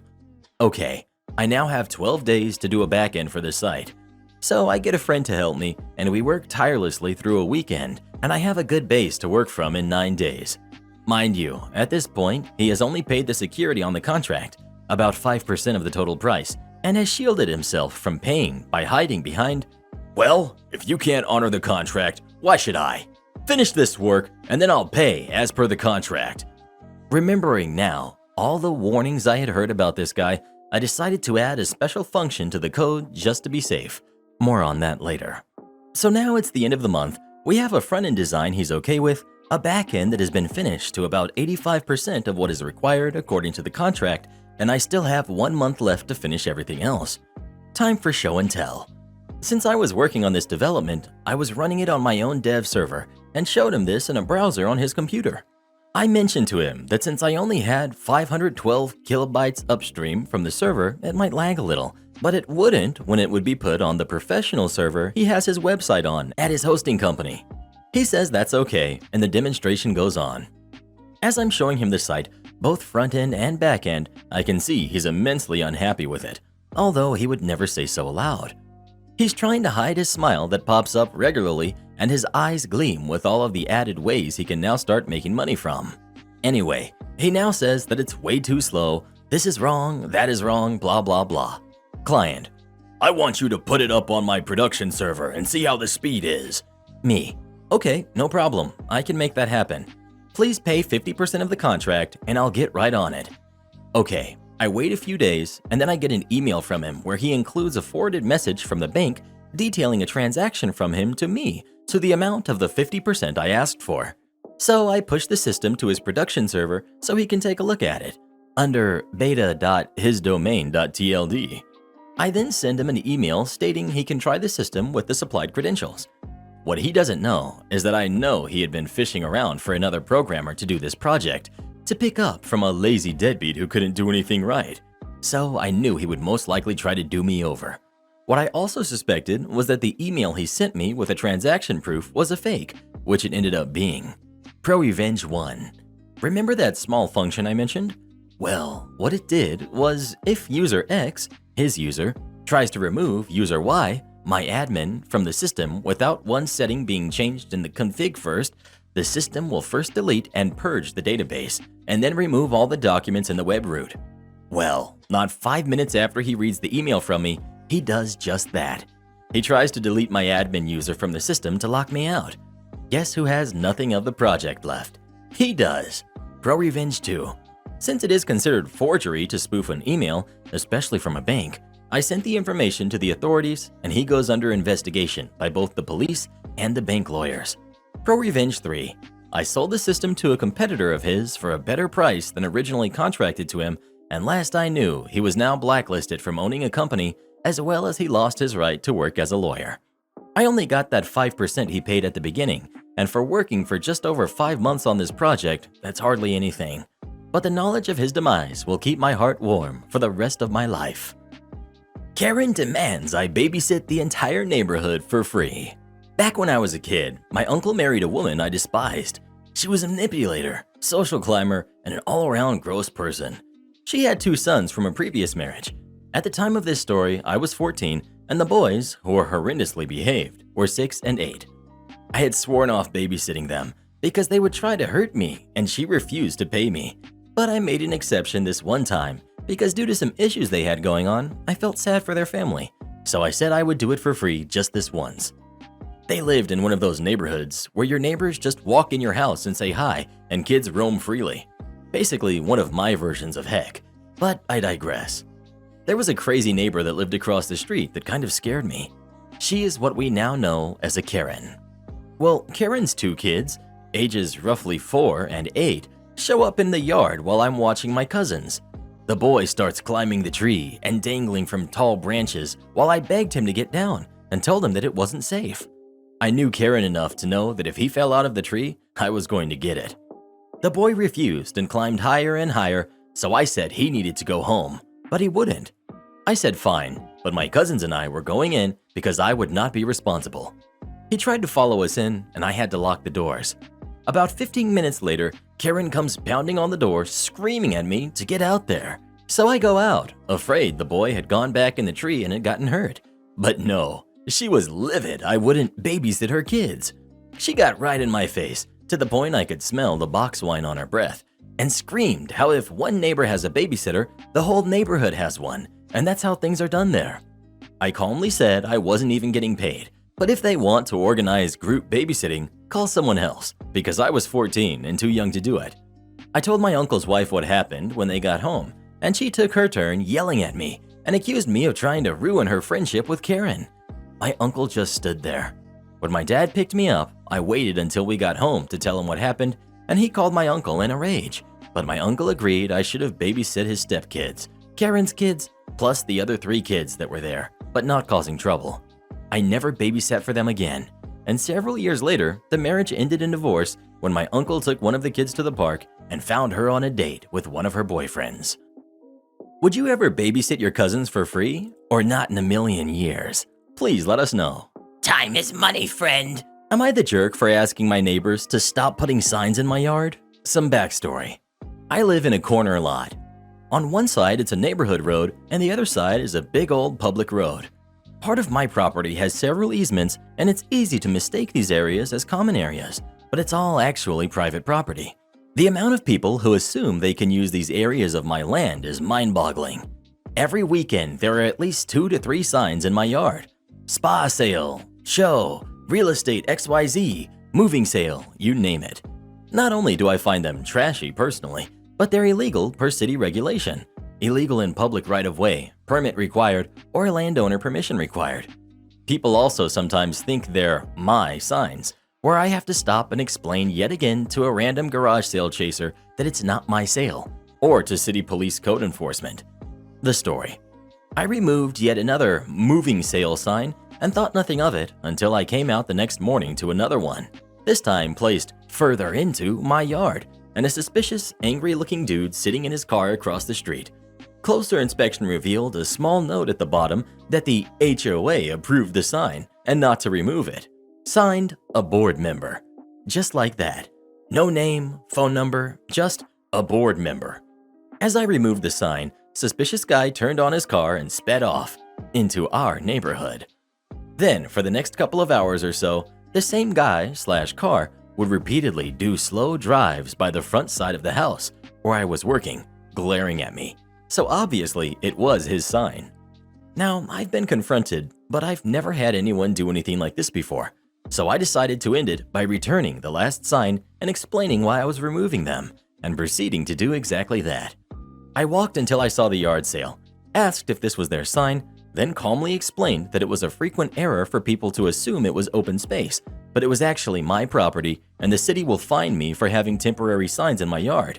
Please stop putting them there, yada yada yada. As I'm turning to walk away, the guy from the car goes, It's actually HOA property. like he didn't listen to a thing I just said. So I assured him it was most certainly not HOA property. It was mine, and he can verify that with the county assessor's office if he were so inclined. I go to walk away again, and now the lady, the board member, is chastising me too for removing her sign, for not coming to talk to her, both of which I was technically doing. My actions are completely unacceptable. This isn't how you behave. Absolutely no recognition for either her or her husband's behavior. Anyways, the HOA is involved now, and they're all acting like I'm a huge jerk. I just don't get it. This is my property. Just stay off of it, right? Well, what would you do in this situation? Would you let them put the signs in your yard or not? Please let us know. I'd spray paint them and turn them into bright, beautiful rainbows. My property, my rules. Yes, I do work here, and I'm your new manager. In 2016, I was the new girl once again. We moved every few years of my childhood. I was in a new marriage, in a new state, and had just landed a new job as a pool manager for the local YMCA. I knew nobody. I had just renewed my certifications and was to sit in on the Lifeguard training classes leading up to summer hiring, in order to get the Con Ed hours I needed for my Lifeguard instructor certification renewal. Day 1 of class rolled around, and the room quickly filled with 16, 17, and 18-year-old high schoolers. They were all chatting away happily, comparing notes about prom dresses and upcoming graduation parties, who just gotten their driver's licenses, and more. I sat at the end of a U-shaped table, waiting for the lead instructor to arrive. A cute, bubbly girl sat down right next to me and asked me questions about myself. She figured out I'd just moved to town and was elated. She'd met a new friend that she could show around, as far as she was concerned. I listened intently as she told me which mall was trash and which movie theater had the best prices, and then she asked me which school I went to. It was in that moment that I finally realized she thought I was her age. I was 26 at the time. I'm a redhead with pale skin and freckles and only look almost my age if I'm wearing makeup, which I never did to the pool. I answered her, "Oh, I actually just enrolled at name of college, and I'm taking a full course load on top of this job." She excitedly told me she was also taking college courses on top of her high school classes and was set to graduate high school early. She was a junior and 17. I thought about telling her the truth, but the lead instructor walked in right at that moment. I let him quiet the class and introduce himself, and right on cue, he asked me to come to the front of the room to introduce myself as well. "Hi y'all, my name is Foxy Freckles, and I'll be managing the pool this summer. I'll also be helping to certify you as lifeguards." Then we had each teen introduce themselves and played an icebreaker game. I looked at my employee roster and realized the bubbly girl would be working at my pool. The sweet girl recovered so quickly. I sat back down next to her and she leaned over and whispered, "OMG, I hope I look half as good as you do when I'm old." I laughed and thanked her and then informed her that she'd be working for me that season. She looked momentarily embarrassed, but told me she couldn't wait. She ended up being one of my best guards that season, and I still keep up with her and give her references for new jobs almost 7 years later. She just graduated nursing school and is about to have a baby. I'm so proud of her, and it's a fond memory for sure. Apparently, I'm selfish because I won't refer my immature adult cousin who can't keep a job to the place I work at. My cousin is 22, I'm 25. My cousin hasn't worked since September of 2019 when she got fired from her last job, which is the one I was working at and referred her to. She got fired for dumping bottles of fart spray in the elevator, mouthing off to everyone, loudly complaining how she hates the job and her boss, taking long breaks, and not doing her work properly. I quit my job shortly after she got fired because it looked bad on me and I was embarrassed. Everyone knew she was my cousin because she went around showing pictures of us together and telling embarrassing made-up things about me. She also told everyone off on her way out of that job and told me off for recommending this place in front of everyone. Anyways, I think she started working in 2017 and she hasn't been able to keep any job she's had for longer than 2 months, sometimes less than that. She got fired from all of them.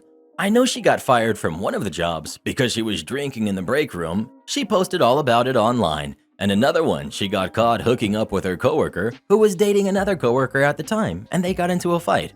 Another one, she hated this girl she worked with, so she was spreading rumors about her and trying to get her in trouble. Just a bunch of immature crap. I want to say she has probably gone through around 14 or 15 different jobs and she wonders why people won't hire her. Let's see. No references or prior places you worked at because you won't list them. You're 22 years old with no resume or anything. I currently work as a CNA at a retirement center. I've been working here for about a year now. My job has radio ads out there claiming they're hiring for servers or hospitality aides, which require no experience, and I guess my aunt wants my cousin to get a job because she's sick of paying for her. My cousin has been applying for a few months but hasn't had many callbacks. Gee, I wonder why. Anyways, my aunt suggested to my mom that I refer her to my workplace because I got her a job before. My mom brought this up to me and I refuse. Knowing how she's previously acted, no way. It will look bad on me if she does something and I will have to find another job. My mom got mad and told me to call my aunt and explain why I won't help family members out. I called my aunt and told her I'm sorry she can't find a job, but I'm not referring her. Not after what she did last time. It will look bad on me. She can apply if she wants, but I'm not referring her. My aunt called me selfish because she's family. And yeah, she messed up, but she's matured and she deserves another chance to work like everybody else. I said, okay, then she can go to their website and apply. And my aunt said she's more likely to get the job if a family member refers her. It's not all about you. Your cousin needs a job too. I said, I never said it was all about me, but I have a job to maintain too. My aunt told me to get over myself, let go of the grudge, and that was 8 years ago. Since when is 2019 years ago? And she said my cousin can't find a job and she's applied to so many. And I said that's not my problem and hung up. She left me a nasty voicemail saying she can't believe she's related to me and that I'm treating her so poorly. She's been nothing but nice to me, yada yada. Then she called my mom and started yelling at her about how rude and inconsiderate I was being, and my mom yelled at me. I just left for work and I'm getting angry texts from my mom. I'm at a Starbucks typing this. It's not my fault she ruined every single job she's had by doing something immature and stupid at it. I don't know why she won't grow up or take accountability for anything, and I'm not buying the, oh, she's matured thing my aunt said because she causes drama all the time on Instagram and makes everything about her. She hasn't matured. That's a lie. Why is it my responsibility to get her hired somewhere?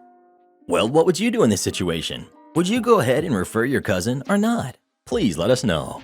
I'd cut her out of my life is what I'd do. Whether or not you're related to them is completely irrelevant. Am I the jerk for telling my wife that what my son earns is none of her concern? I'm the father of two, Tom, who's 26, and stepdaughter, Judy, who's 22. Tom has a good paying job, while Judy is still studying. They're both engaged to their partners, and the family are expecting 2 weddings this summer. Tom started his wedding planning, and he spent quite a lot of money on it. He and fiancé chose a nice venue, afford to invite many guests, and add more food options. My wife told me Judy said her stepbrother showed her the expensive venue he and his fiancé picked, and Judy thought it wasn't fair that Tom spent that much on just the venue while she and her fiancé are struggling to save up for their entire wedding. I asked my wife what that means, and she told me to think about it this way. Both Tom and Judy are getting married this summer. People, our families, will attend Tom's wedding and say it was great, but then attend Judy's wedding 3 months later and will say, unlike her stepbrothers, her wedding is cheap, with no great venue or quality food, and not a lot of guests to afford. Basically, comparing the two and gossiping about Judy's wedding. I said all weddings are different. Who is going to compare two weddings? Who does that? She told me family and friends. She said that perhaps Tom could help his sister with money to afford a decent wedding, if not equal. I laughed it off and said this is not a competition and weddings are supposed to be about the couples only, not what people think. But she said Judy feels like her wedding will be less than compared to Tom's. She said we've raised both kids equal and gave them everything equal. We can't just ruin it now and cause drama. Then brought up that Tom earns a lot of money, so no harm in helping his sister by funding some of her wedding. I told her what my son earns is none of her concern, that's it. And even if he earns a lot, doesn't mean he's obligated to fund other people's weddings. It's absurd. She took this as in I was being passive-aggressive and should always be encouraging Tom and Judy to help one another.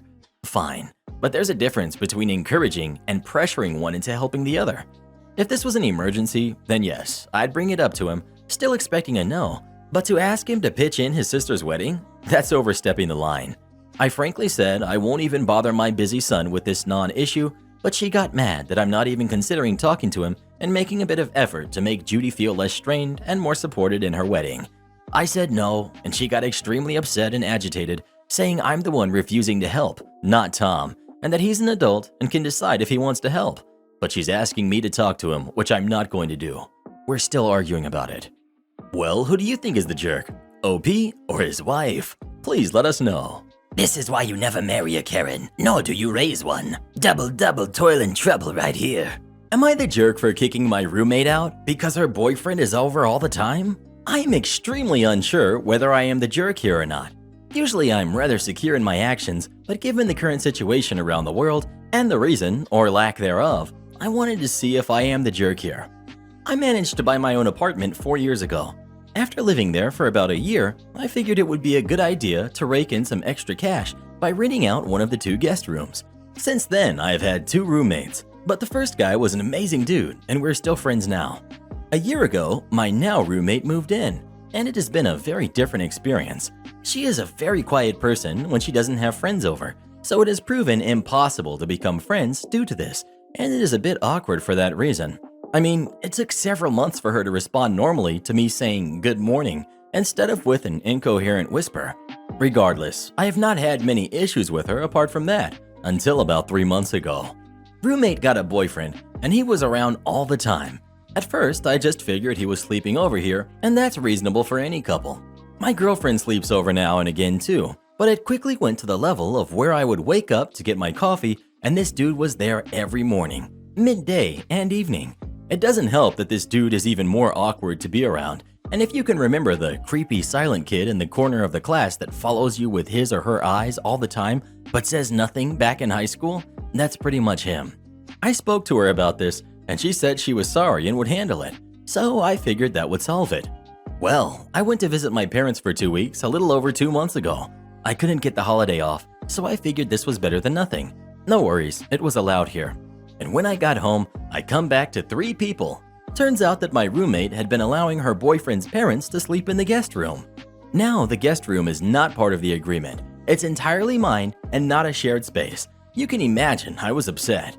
Unfortunately, instead of apologizing, her boyfriend got angry and started yelling at me, after which I kicked him and his parents out, told him he was no longer welcome. The next day I served my roommate with a 30-day eviction notice, which was the first time she showed emotion as she immediately started crying about how she wouldn't be able to find anything else in time, how the reason her boyfriend was over here a lot was because he's homeless, etc. Crap went through and she moved out 3 weeks ago. I'm wondering whether I'm the jerk or not.